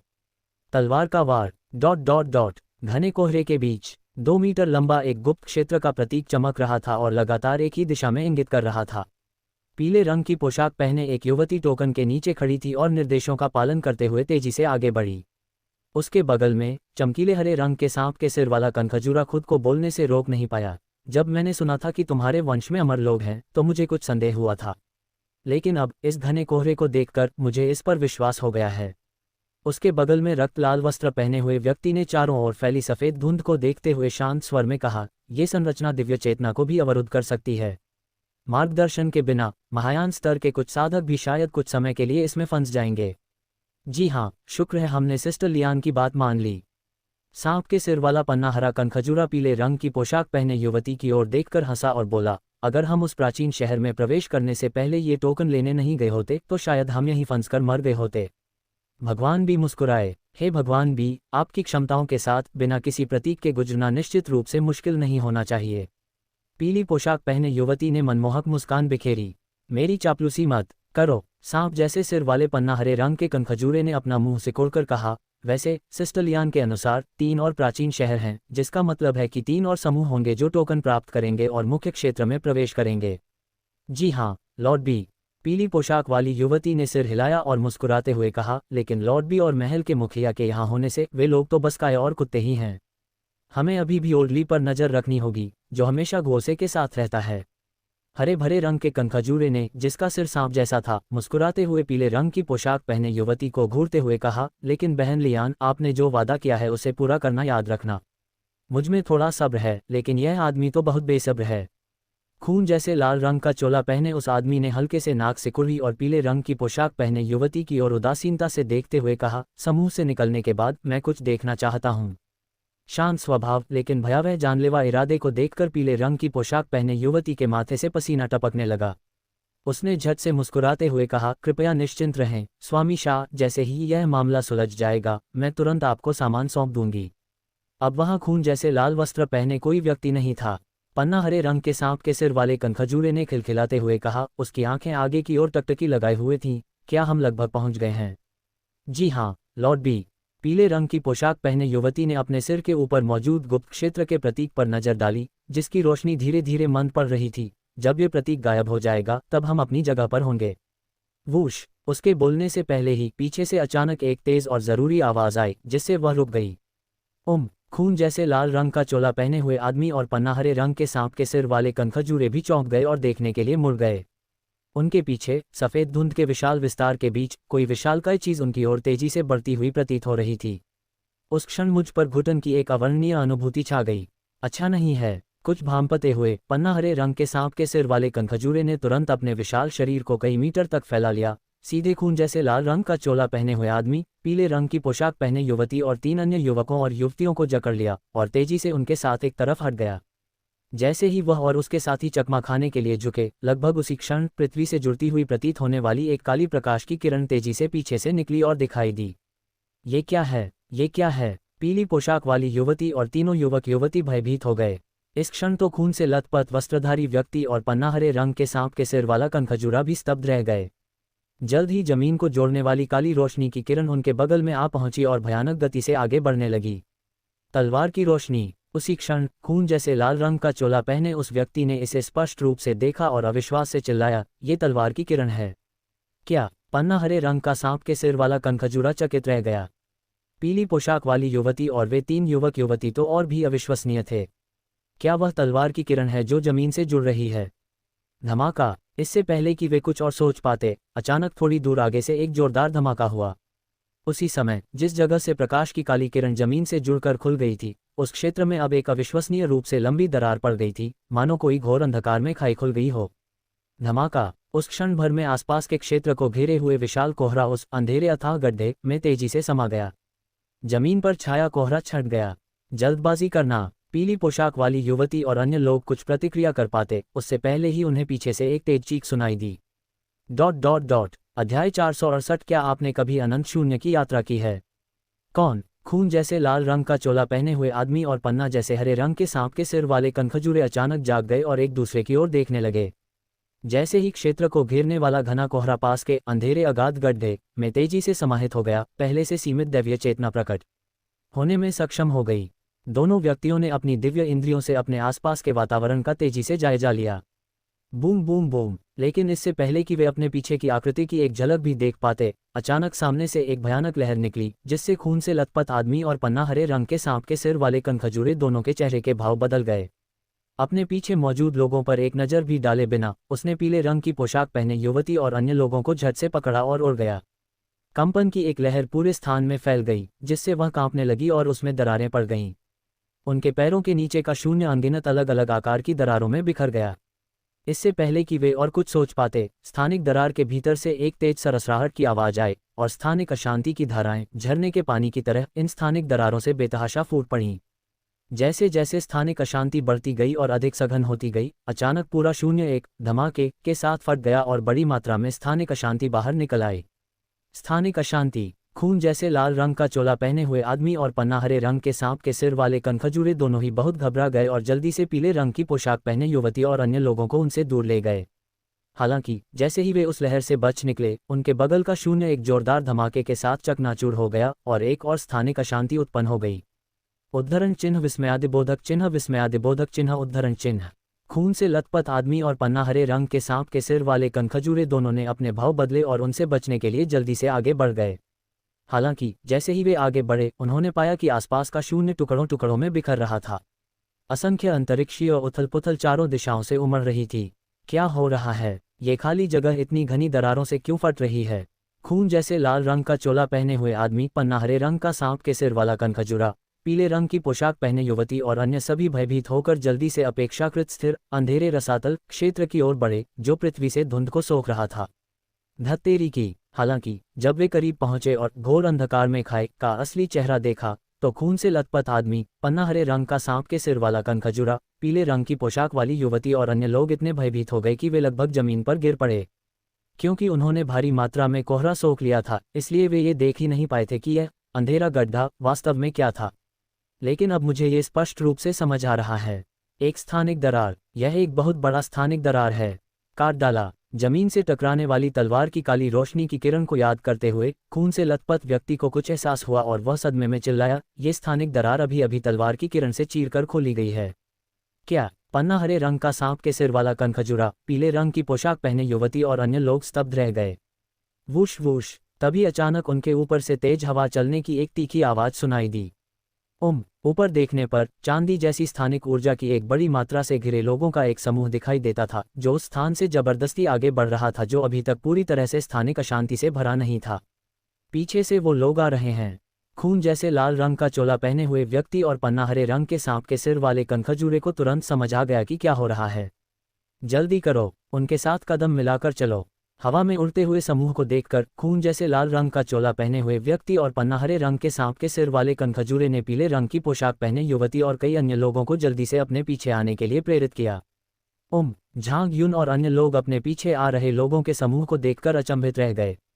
इस समय इस समूह को घेरने वाली स्थानिक ऊर्जा झांग युन और उनके दल की है, जो घने कोहरे को चीरते हुए पूरी गति से यहाँ पहुंचे हैं। पंथ के गुरुजी, उस कनखजूरे को। ओह, पीले वस्त्र वाली वह महिला जिसे सांप के सिर वाले कनखजूरे ने बांध रखा है, वह पीले कबीले की गोलियान है। गोलिन ने पीले रंग की पोशाक पहने युवती को देखा और तुरंत झांग युन से बात की। झांग युन ने अपनी भौहें उठाईं और आगे बढ़ते हुए उसने अमर नेत्र तकनीक को सक्रिय कर दिया। हरा सड़ा हुआ सांप के सिर वाला कनखजूरा। परिचय। ये प्राणी जेड रॉटस्नेक और ट्रांसफॉर्मिंग सेंटीपीड नामक आध्यात्मिक जीव के मिलन से उत्पन्न हुआ है, जिसकी आत्मा एक साधक की आत्मा के साथ समाहित है। विकास स्तर, एकीकरण चरण का उत्कृष्ट समापन। संविधान, कनखजूरे के शरीर का रूपांतरण। शारीरिक क्षमता, रूपांतरण, शरीर स्वतंत्र रूप से फैल और सिकुड़ सकता है, जिसकी अधिकतम लंबाई 500 मीटर तक हो सकती है। उसने जिन साधना तकनीकों और युद्ध कौशलों में महारत हासिल की है, उनमें शामिल हैं पशु रक्त विष तकनीक, जिसमें वह स्वयं के और विभिन्न विषैले जानवरों के रक्त का उपयोग करके 1000 प्रकार के विष बनाता है, जिनमें से हरे सड़न का विष और पागल सांप कवक का विष सबसे शक्तिशाली हैं। दिव्य चेतना क्षेत्र, नीला सड़ांध जीव क्षेत्र, यह असंख्य विषैले जीवों को संघनित करके नीले सड़ांध विष से भरा एक क्षेत्र बना सकता है। डोमेन की कमजोरी, विषाक्त पदार्थों से अप्रभावित चीजों से डरता है, जैसे कि उच्च श्रेणी के विषनाशक, मिट्टी आधारित विषनाशक आदि। कमजोरी, क्रिस्टल कोर सांप के सिर पर स्थित है। यदि सांप का सिर पूरी तरह से नष्ट हो जाता है, तो वह अपनी अधिकांश युद्ध शक्ति को शीघ्र ही खो सकता है। खून से लथपथ आदमी क्षेत्र, एकीकरण चरण की महान पूर्णता। हथियार, रक्तपिपासु तलवार, एक उच्च श्रेणी का आध्यात्मिक हथियार जो अपने ही रक्त से पोषित होता है। ये तलवार दूसरों का रक्त अवशोषित करके लगातार मजबूत होती रहती है और इसकी वर्तमान शक्ति एक सामान्य पवित्र हथियार के बराबर है।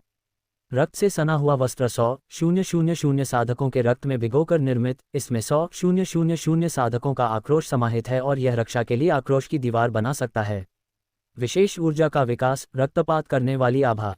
दिव्य चेतना क्षेत्र, रक्त उन्माद क्षेत्र, वध से निर्मित एक क्षेत्र जो अनगिनत हत्या की भावनाओं को एकत्रित करता है।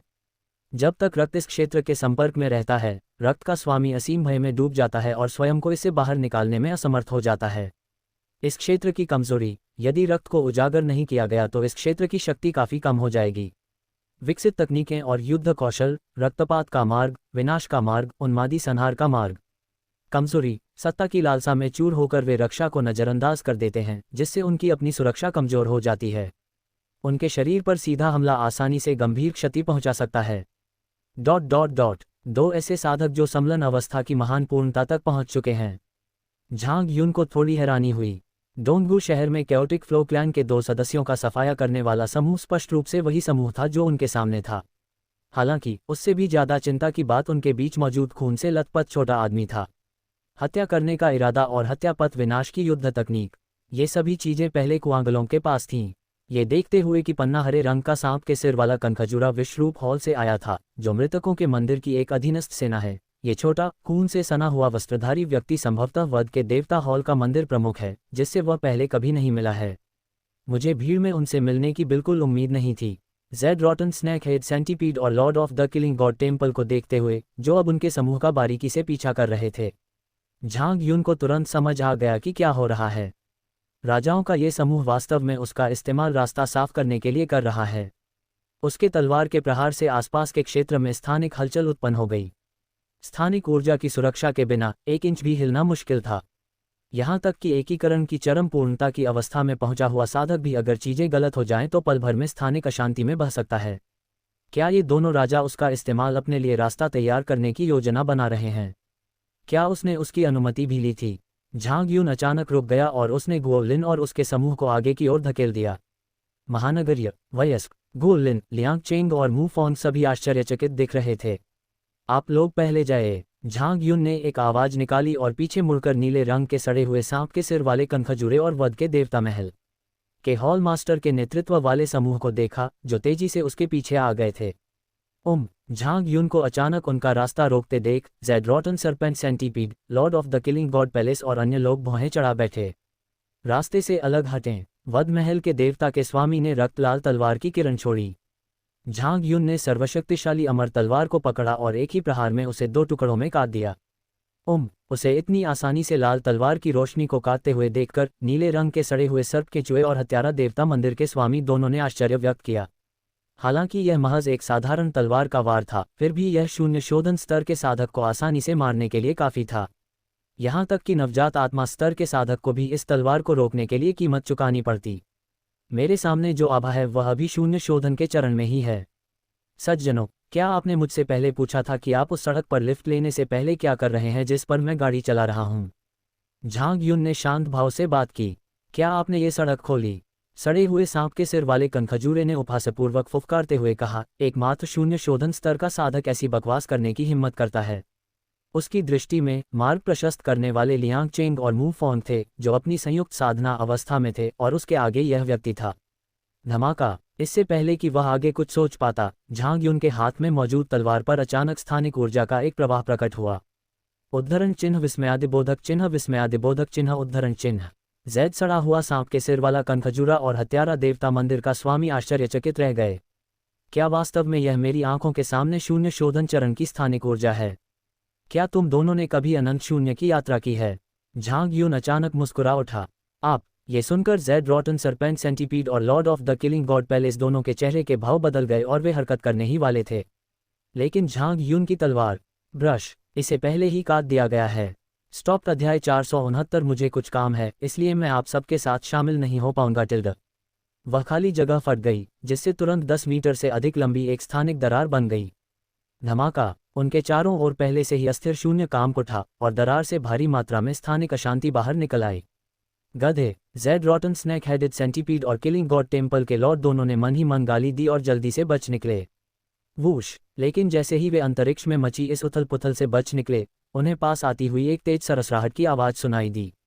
स्थानिक ऊर्जा से घिरे झांग युन ने मुस्कुराते हुए अपने हाथ में 2 मीटर से अधिक लंबी सर्वशक्तिमान अमर तलवार को उठाते हुए स्थानिक अशांति के बीच से बलपूर्वक प्रवेश किया। रुकना! जेड सड़े हुए सांप के सिर वाले कनखजूरे और हत्या के देवता मंदिर के स्वामी के चेहरे के भाव में अचानक बहुत बड़ा बदलाव आया।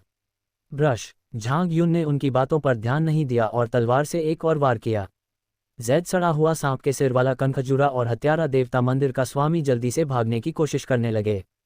तलवार अपने लक्ष्य से चूक गई, लेकिन फिर भी वह एक बार फिर शून्य को चीरते हुए आगे बढ़ी, जिससे अंतरिक्षीय अशांति का एक विशाल प्रवाह उत्पन्न हुआ जो एक बहरा कर देने वाली गर्जना के साथ पानी के स्तंभ की तरह बाहर निकला।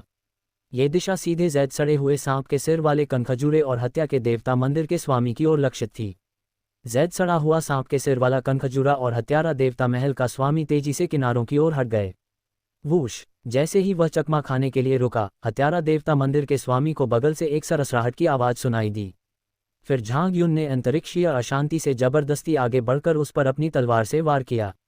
प्रत्येक तलवार पर मौजूद स्थानिक ऊर्जा सुनहरे और चांदी के रंग में परिवर्तित हो गई।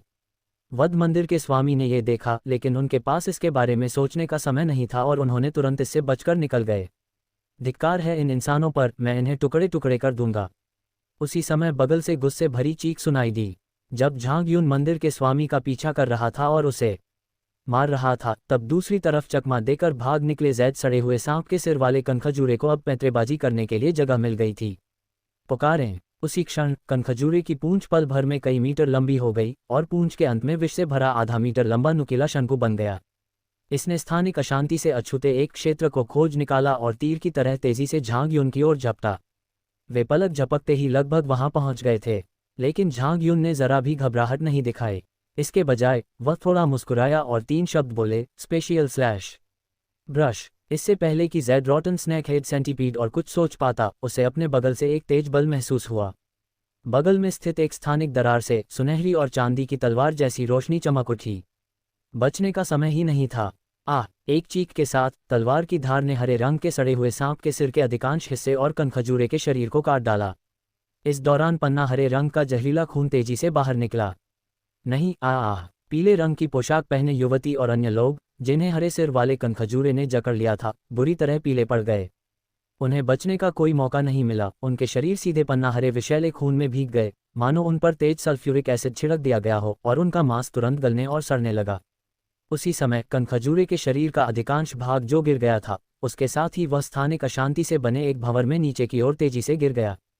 हे भगवान भी, मुझे बचाओ, मुझे बचाओ। पीली पोशाक पहने युवती का शरीर मवाद भरे घावों से भरा हुआ था, लेकिन वह अभी तक मरी नहीं थी और वह मदद के लिए चीखने से खुद को रोक नहीं पाई। वूश, लेकिन जैड रॉटन सेंटीपीड के पास उस पर ध्यान देने का समय नहीं था, क्योंकि झांग युन उनकी ओर तेजी से बढ़ रही थी। उसका केवल सिर और शरीर का एक छोटा सा हिस्सा बचा था, इसलिए वह उससे बचने के लिए जल्दी से ऊपर उड़ गया। ये देखकर झांग युन, जो दौड़कर आ रहा था, मन ही मन सोचने लगा, कितनी अफसोस की बात है। उसने अपनी तलवार का निशाना सांप के सिर पर साधा, जो नीले रंग के सड़े हुए सांप केंटुपीड का कमजोर बिंदु था। दुर्भाग्यवश आसपास की स्थानिक अशांति ने शून्य को अस्थिर कर दिया, जिससे उसका वार थोड़ा भटक गया, लेकिन लक्ष्य प्राप्त हुआ। झांग युन तेजी से पीले रंग की पोशाक पहने युवती के पास पहुंचा और इससे पहले कि वह स्थानिक अशांति के भंवर में बह जाए, उसने स्थानिक ऊर्जा के एक विस्फोट का उपयोग करके उसे घेर लिया और दूर फेंक दिया। उसी क्षण बगल से एक भयावह जानलेवा इरादा प्रकट हुआ। उसे इसका पूर्वाभास था, और जैसे ही उसने पीले रंग की पोशाक वाली महिला को दूर फेंका, वह मुड़ा और अपनी तलवार घुमाई। क्लैंग! उसने वध मंदिर के देवता के उस रक्तरंजित तलवार को रोक दिया, जिससे वह वार करने ही वाला था। खून खराबा! संहार के देवता के मंदिर के स्वामी के रक्त लाल वस्त्रों के नीचे आंखों में एक लालिमा सी झलक गई, और उनके हाथ में मौजूद रक्तलाल तलवार से रक्तमय ऊर्जा की एक परत बह निकली। सूख गया। उसी समय मुरझाई हुई अमर शक्ति के सैकड़ों अंश झांग युन के हाथ में मौजूद सर्वशक्तिमान अमर तलवार पर उमड़ पड़े। धूसर सुनहरे रंग की मुरझाई हुई अमर शक्ति रक्त लाल हत्या की मंशा से टकराई, और बाद वाली शक्ति तुरंत बड़ी मात्रा में नष्ट हो गई। यह वध मंदिर के स्वामी की रक्त लाल आंखों में विस्मय की एक झलक दिखाई दी। शून्य शोधन स्तर के इस साधक ने वास्तव में उसकी हत्या की मंशा को रोकने में कामयाबी हासिल की। आप इंतजार करें। झांग युन का चेहरा करीब से देखने पर, जो उसके मन में बसे चेहरे से बिल्कुल मेल खाता था, वह इतना चौंक गया कि उसकी आंखें चौड़ी हो गईं। क्लिक! लेकिन इससे पहले कि वह आगे कुछ सोच पाता, एक जोरदार आवाज सुनाई दी। जब उसकी रक्तधारी तलवार सर्वशक्तिमान अमर तलवार से टकराई, तो उसके ब्लेड में एक छोटा चौड़ा घाव दिखाई दिया। यह असंभव है। वध के देवता के मंदिर के स्वामी को अविश्वास हुआ। उसकी रक्त लाल तलवार एक पवित्र कलाकृति के समान थी। कुछ भी असंभव नहीं है। जब प्रतिद्वंद्वी का ध्यान भटका हुआ था, उसी क्षण का फायदा उठाते हुए झांग युन ने अचानक अपनी शक्ति का प्रयोग किया और सीधे प्रतिद्वंद्वी की रक्त तलवार को 2 टुकड़ों में काट दिया। हालांकि वध मंदिर के स्वामी को युद्ध का स्पष्ट रूप से अत्यधिक अनुभव था, और ध्यान भटकने के क्षण के बाद उन्होंने जल्दी ही अपनी चेतना वापस पा ली। बहुत शोरगुल! इससे पहले कि झांग युन अपनी तलवार से वार कर पाता, उसके शरीर पर मौजूद खून जैसे लाल रंग के वस्त्र से प्रकाश की एक तेज किरण निकली और आक्रोश की एक दीवार बन गई। झांग युन ने अपनी तलवार से दीवार को रोक दिया। बूम! हालांकि उसने पल भर में आक्रोश की दीवार को तोड़ दिया, लेकिन वध मंदिर के देवता के स्वामी ने पहले ही इस अवसर का फायदा उठाकर तेजी से दूरी बना ली थी।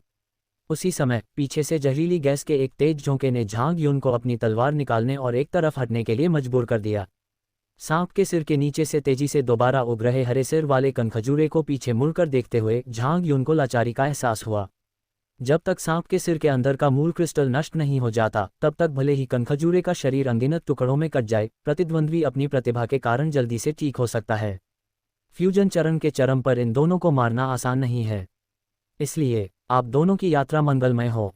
झांग यून मुस्कुराया और उसके हाथ में मौजूद सर्वशक्तिशाली अमर तलवार ने अचानक 10 मीटर से अधिक लंबी चांदी की स्थानिक ऊर्जा तलवार का ब्लेड छोड़ा। रुकना! कुछ महसूस करते ही जेड रॉटन सरपेंट सेंटीपीड और किलिंग गॉड टेम्पल के स्वामी दोनों के चेहरे के भाव एकदम बदल गए। ब्रश! लेकिन झांग यून की तलवार पहले ही वार कर चुकी थी। उसने नीले रंग के सड़े हुए सर्प केचुए और वध के देवता के मंदिर के स्वामी का पीछा करते हुए जो तलवार के वार किए, उन्होंने न केवल उनका पीछा किया बल्कि उनके आसपास के शून्य के उन कुछ बचे हुए क्षेत्रों को भी चकनाचूर कर दिया जो अब तक नहीं टूटे थे। आसपास का इलाका पहले ही तहस नहस हो चुका था और इसी क्षण उसने स्थानिक ऊर्जा एकत्रित करते हुए तलवार से प्रहार किया। बचे हुए कुछ अक्षुण हिस्से भी पल भर में चकनाचूर हो गए। असंख्य स्थानिक अशांति उत्पन्न हुई, जिसने पल भर में पूरे आसपास के क्षेत्र को अपनी चपेट में ले लिया। अच्छा नहीं है। जैद सड़े हुए सर्प सिर वाले कनखजूरे और हत्यारा देवता मंदिर के स्वामी ने बचने की कोशिश की, लेकिन इस समय आसपास का पूरा इलाका तलवार के इस प्रहार से पूरी तरह तबाह हो चुका था। रुकने की कोई जगह नहीं बची थी। बस अंतहीन अंतरिक्षीय उथल पुथल ही बची थी। अंतरिक्ष की विशाल अशांत धाराओं ने पल भर में उनके शरीर को घेर लिया। यह आप है। झांग यून की तलवार को एक विस्तृत क्षेत्र में शून्य को चीरते हुए देखकर हत्यारा देवता महल के स्वामी को कुछ एहसास हुआ और उन्होंने आश्चर्य से कहा, वह तलवार की किरण जिसने अभी अभी आकाश और पृथ्वी को जोड़ा, वह तुम्हारा ही कमाल था। झांग यून ने कंधे उचका दिए। इस मौन स्वीकृति ने हत्यारा देवता मंदिर के स्वामी को आश्चर्यचकित और क्रोधित कर दिया, जिसने फिर नीले रंग के सड़े हुए सर्प कनखजूरे के साथ एक नज़र का आदान प्रदान किया।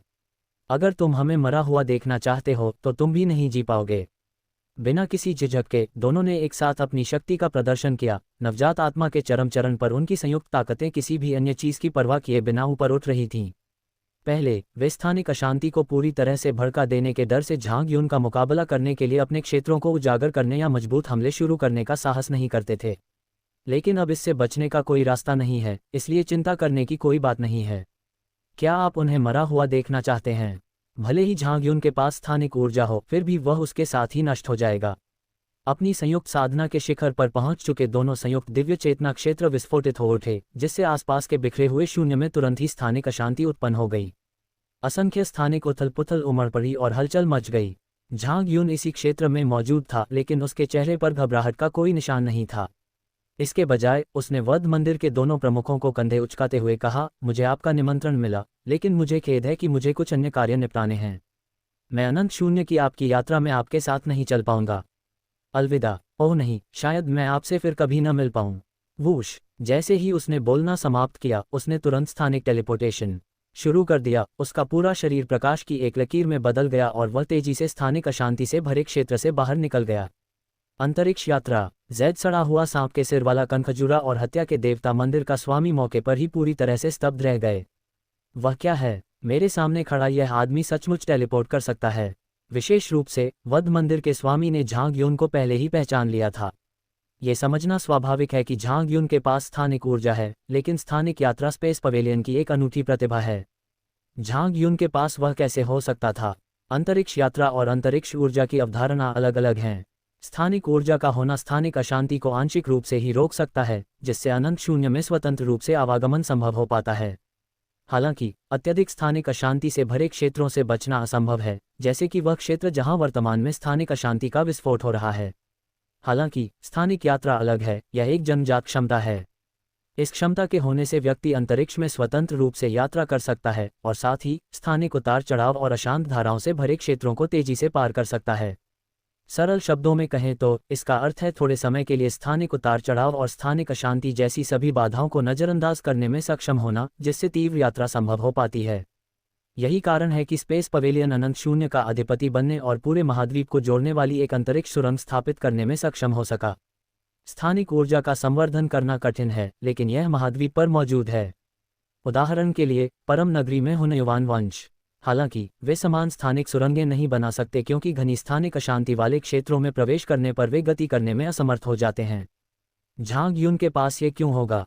नहीं, इससे पहले कि वे आगे कुछ सोच पाते, जेड रॉटन सरपेंट सेंटीपीड और lord of the killing god temple एक विशाल स्थानिक अशांति से बने एक बड़े भंवर में बह गए।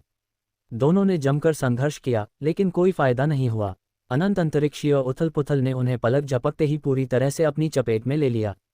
अध्याय 470 अराजक अमर पुस्तक पृष्ठ। पुकारना। ये दृश्य देखकर झांग यून ने राहत की सांस ली।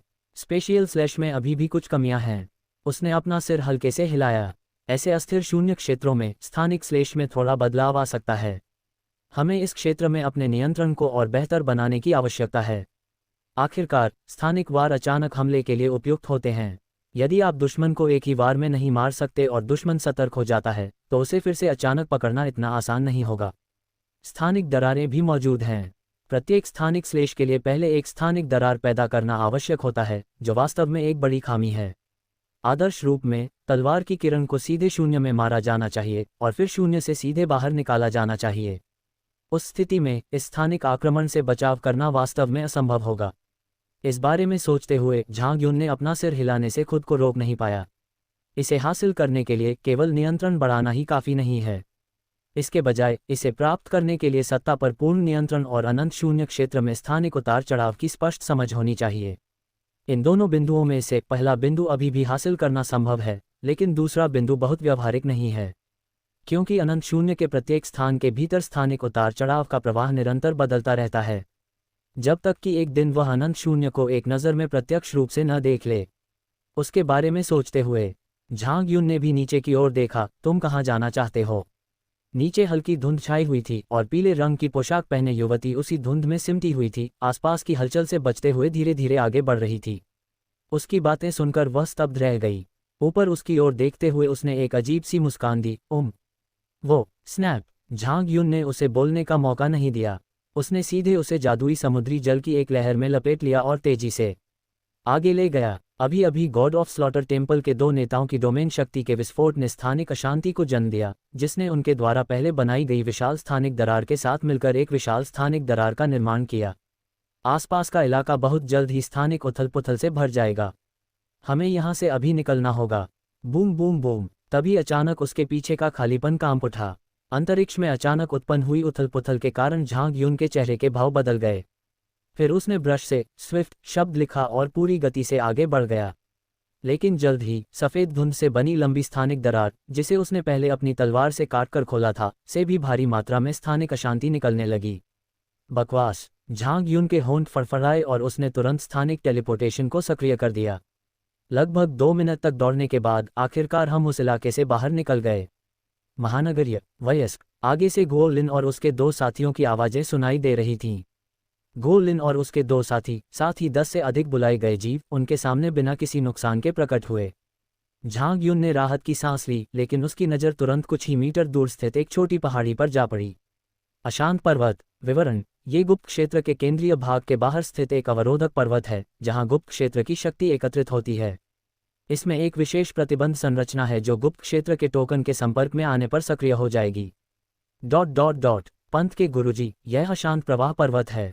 झांग यून अपनी अमर नेत्र तकनीक से क्षेत्र का सर्वेक्षण कर रहा था, तभी उसने गो लिन का परिचय सुना। अगले चरण में जैसे ही हम इस पहाड़ को पार करेंगे, हम मुख्य क्षेत्र में होंगे। ये सुनकर झांग यून ने हल्के से सिर हिलाया और उसकी ओर देखा। गो लिन का बातचीत जारी रखने का कोई इरादा नहीं था, बल्कि उसका ध्यान उसके हाथ में पीले रंग की पोशाक पहने युवती की ओर आकर्षित हुआ। संप्रदाय के गुरु, ये गो लियान। मुझे उससे कुछ पूछना है। झांग यून ने यह बात लापरवाही से कही। संप्रदाय के गुरुजी, क्या हम तुरंत चलें या आप पहले जाना चाहेंगे? गो लिन ने हिचकिचाते हुए पूछा। झांग यून ने शांत भाव से उसकी ओर देखा और कहा, हमारे पीछे की स्थानिक उथल पुथल शायद अगले चरण में इस क्षेत्र में भी फैल जाए, इसलिए पहले हम मुख्य क्षेत्र में चलते हैं। जहां तक उसकी बात है, मैं उससे रास्ते में पूछ लूंगी। ठीक है युवा स्वामी, मैं आगे आगे चलूंगा, गो लिन बोला। तो हम चलते हैं। झांग यून ने उसकी ओर एक नज़र डाली। गो लिन ने सिर हिलाया और तुरंत आगे की ओर चल पड़ी। ये देखकर झांग यून ने मन ही मन आह भरी और बगल में देखते हुए कहा, तुम लोग भी पीछे आओ। लियांग चेंग और अन्य लोगों ने सिर हिलाया और तुरंत गो लिन के पीछे चल दिए। झांग यून ने पीछे पीछे आते हुए गो लियान को भी थपथपाकर जगाया। बाद वाला व्यक्ति उसके स्थानिक टेलीपोर्टेशन से चकित रह गया। यदि कोई साधक जो टेलीपोर्ट करने में असमर्थ है किसी स्थानिक यात्रा पर जाता है तो उसे तीव्र स्थानिक झटके लगेंगे। अल्पावधि में इसका प्रभाव भले ही कम हो, लेकिन दीर्घावधि में यह उसकी जान भी ले सकता है। यही कारण है कि स्पेस पवेलियन लोगों को ले जाते समय अंतरिक्ष यात्रा का उपयोग करने के बजाय मुख्य रूप से अंतरिक्ष सुरंगों के माध्यम से सामान्य रूप से यात्रा करता है। बेशक गोलयान कम से कम शून्य शोधन के चरम स्तर की साधिका है, इसलिए उसके लिए यह इतना आसान नहीं होगा। गोलयान धीरे धीरे जाग उठी, लेकिन डर के मारे उसकी आंखें तुरंत चौड़ी हो गईं, क्योंकि झांग युन की उंगली उसके माथे को छू गई थी। किसी भी क्षण उसके सिर में छेद हो जाने के डर से गोलयान थोड़ी कांप उठी और उसने डरते हुए पूछा, यह महोदय, आप अगले चरण में मैं प्रश्न पूछूंगा और आप उत्तर देंगे। झांग युन ने बीच में ही टोकते हुए शांत भाव से कहा, अगर समझ में आ गया तो सिर हिलाओ। गोलयान ने जल्दी से सिर हिलाया। मृतकों के मंदिर से आपका क्या संबंध है? गोलयान एक पल के लिए हिचकिचाई, लेकिन अचानक उसकी बाहों के बीच दर्द हुआ और वह चौंक गई। सहयोग? हम तो बस एक सहयोगात्मक संबंध में हैं। सहयोग करें। झांग युन ने सीधे उसकी ओर देखा। सच में, मैं तुमसे झूठ नहीं बोल रहा हूँ, गोलयान ने कहा, मेरा उनसे सिर्फ सहयोगात्मक संबंध है। अभी अभी जो लॉर्ड बी थे वे विषैले रूप हॉल के प्रमुख हैं।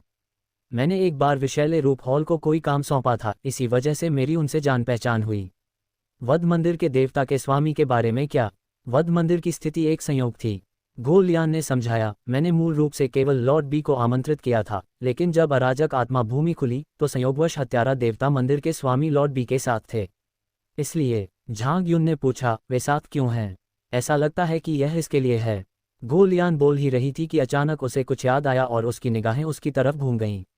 झांग युन ने भौहें चढ़ाईं, लेकिन दूसरे पक्ष की प्रतिक्रिया से वह समझ गया और उसने पूछा, क्या आप उनसे पर्वतीय सीमा पर मिले थे? हाँ, गोलयान ने जल्दी से सिर हिलाया। उसने सावधानीपूर्वक झांग युन की ओर देखा, उसका दिल सदमे से भर गया था। उसे इस बात का जरा भी अंदाजा नहीं था कि उसके सामने खड़ा वह व्यक्ति जो उन दोनों से लड़ सकता था, यानी वध मंदिर के देवता का स्वामी झांग युन था, जिसके बारे में अफवाह थी कि वह आत्मा विनाश में असफल हो गया था और परम नगर के स्वामी द्वारा बंदी बना लिया गया था। झांग युन पहचाने जाने की परवाह किए बिना पूछते रहे, आप उन्हें यहाँ आने के लिए कैसे राजी कर पाए? गोलयान एक पल के लिए हिचकिचाए। झांग युन की उंगली को अपनी भौहों पर हल्का सा हिलते हुए महसूस करके वह डर के मारे चिल्लाए, ये तो अराजक अमर पुस्तक का एक पन्ना है। मैंने उन्हें लुभाने के लिए अराजक अमर पुस्तक के एक पन्ने का इस्तेमाल किया था। अराजक अमर पुस्तक के पन्ने? झांग युन चौंक गया और तुरंत उसे 7 अमरों की पुस्तक याद आ गई। जिन पन्नों का आपने जिक्र किया है वे आपके अमर पूर्वजों से संबंधित हैं। तुम्हें पता है? गोलयान ने कुछ हैरानी से उसकी ओर देखा, लेकिन जल्दी ही उसे कुछ एहसास हुआ। क्या गोलिन ने तुम्हें इसके बारे में बताया था? गोलिन? ये सुनकर झांग युन को अचानक कुछ महसूस हुआ और उसने पहाड़ की चोटी की ओर देखा। गोलिन शिखर के काफी करीब पहुंच चुका था। मानो उसकी निगाहों को भांपते हुए उसने बिना किसी झिझक के अपनी गति बढ़ा दी और पहाड़ की चोटी की ओर दौड़ पड़ा। अरे तुम कहाँ जा रहे हो? ये देखकर लियांग चेंग और मू फोंग दोनों ही अचंभित रह गए। बस इससे पहले कि वे कुछ और सोच पाते, उन्होंने गोलिन को पहाड़ की चोटी की ओर तेजी से बढ़ते देखा और पहाड़ की चोटी पर हवा के संपर्क में आते ही उसके सिर पर लगा ऊर्जा चिन्ह तुरंत ही तेज रोशनी से चमक उठा। पलक झपकते ही एक विशाल सरणी अवरोध का निर्माण हो गया। गोलिन अंदर जाने ही वाली थी कि स्नैप! उसके कंधे पर अचानक एक हाथ पड़ने से वह एकदम अकड़ गया। क्या आप हमें छोड़कर अकेले ही मुख्य क्षेत्र में जाने की योजना बना रहे हैं?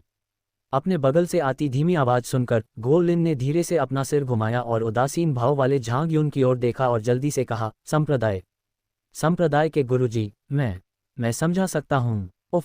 इससे पहले कि वह अपनी बात पूरी कर पाता, उसकी आंखें अचानक बाहर निकल आईं और उसने अपना हाथ अपनी छाती पर रख लिया। उसके भीतर जो हृदय धड़कना चाहिए था, अब उसकी आंतरिक दृष्टि के नीचे अनगिनत दरारें दिखाई दे रही थीं। एक जोरदार धमाके के साथ ये पूरी तरह से फट गया। गोलिन के मुंह से खून बहने लगा और वह बैरियर के सामने घुटने टेक कर बैठ गया। अपने इतने करीब खड़ी उस बाधा को देखकर उसकी आंखों में आक्रोश, निराशा और समझ से परे होने का भाव झलक रहा था। स्नैप! फिर वह जमीन पर गिर पड़ा। उसकी जीवन शक्ति तेजी से समाप्त हो रही थी। पुकारें! उसी समय आत्मा का एक अंश उसमें से निकला और पूरी गति से अपने सामने मौजूद अवरोध की ओर बढ़ने की कोशिश करने लगा, लेकिन लौटती हुई सुनहरी ऊर्जा की एक परत ने उसका रास्ता रोक दिया, जो सीधे शेष आत्मा से टकराए और सुनहरे तारों की बौछार कर दी। झांग युन ने उसे गिरफ्तार कर लिया। गोलिन की बची हुई आत्मा ने जल्दी ही होश संभाला और भय और आक्रोश के मिश्रण से उसकी ओर देखते हुए बोली, क्यों?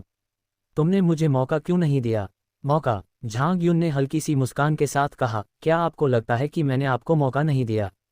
गो लिन की आत्मा चौंक उठी। अचानक उसे कुछ एहसास हुआ और उसने अविश्वास से झांग युन की ओर देखा। तुमने इसे पहली नज़र में ही देख लिया। झांग युन उदासीन बनी रही।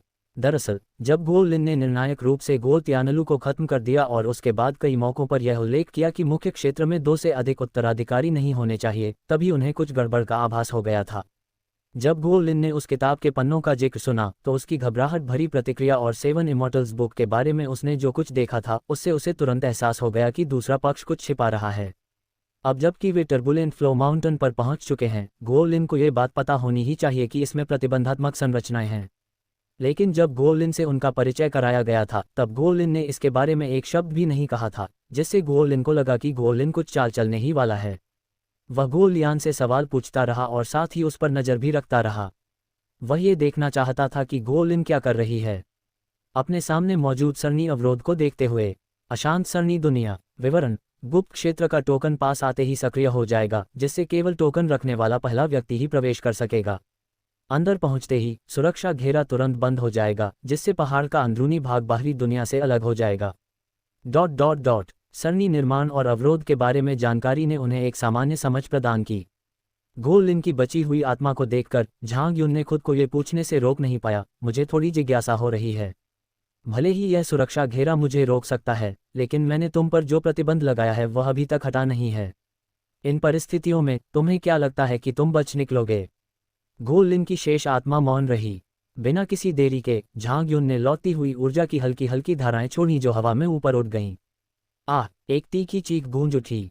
लियांग चेंग और मू फोंग, जो अभी अभी पीछे से आकर वहां पहुंचे थे, भयभीत होकर कांप उठे और लौटती हुई ऊर्जा से घिरी हुई गो लिन की बुरी तरह विकृत आत्मा के अवशेष को देखकर दहशत से घूरने लगे। लेकिन वे उनकी प्रशंसा किए बिना नहीं रह सके। झांग युन द्वारा उन सभी की तरह प्रतिबंध लगाए जाने के बावजूद गो लिन भागने की हिम्मत कर बैठा। उसमें अविश्वसनीय साहस है। हालांकि वे इस बात को लेकर भी उत्सुक थे कि गो लिन को यह आत्मविश्वास कहाँ से मिला। आखिरकार गो लिन कोई मूर्ख नहीं था जिसने शून्य शोधन के शिखर तक साधना की थी। वह ये जानते हुए भी भाग नहीं सकता था कि उसकी मृत्यु होने वाली है। इसी क्षण गो लियान अचानक बोल पड़ा, लॉर्ड झांग, मैं जानता हूं कि गो लिन क्या करने की कोशिश कर रहा है और मैं उसके लिए आपके प्रश्न का उत्तर दे सकता हूं। ओह! झांग युन चौंक गया और उसने तुरंत उस गो लियान की ओर देखा जिसे वह गोद में लिए हुए था। मैं बोलूंगा, मैं तुम्हें सब कुछ बताऊंगा।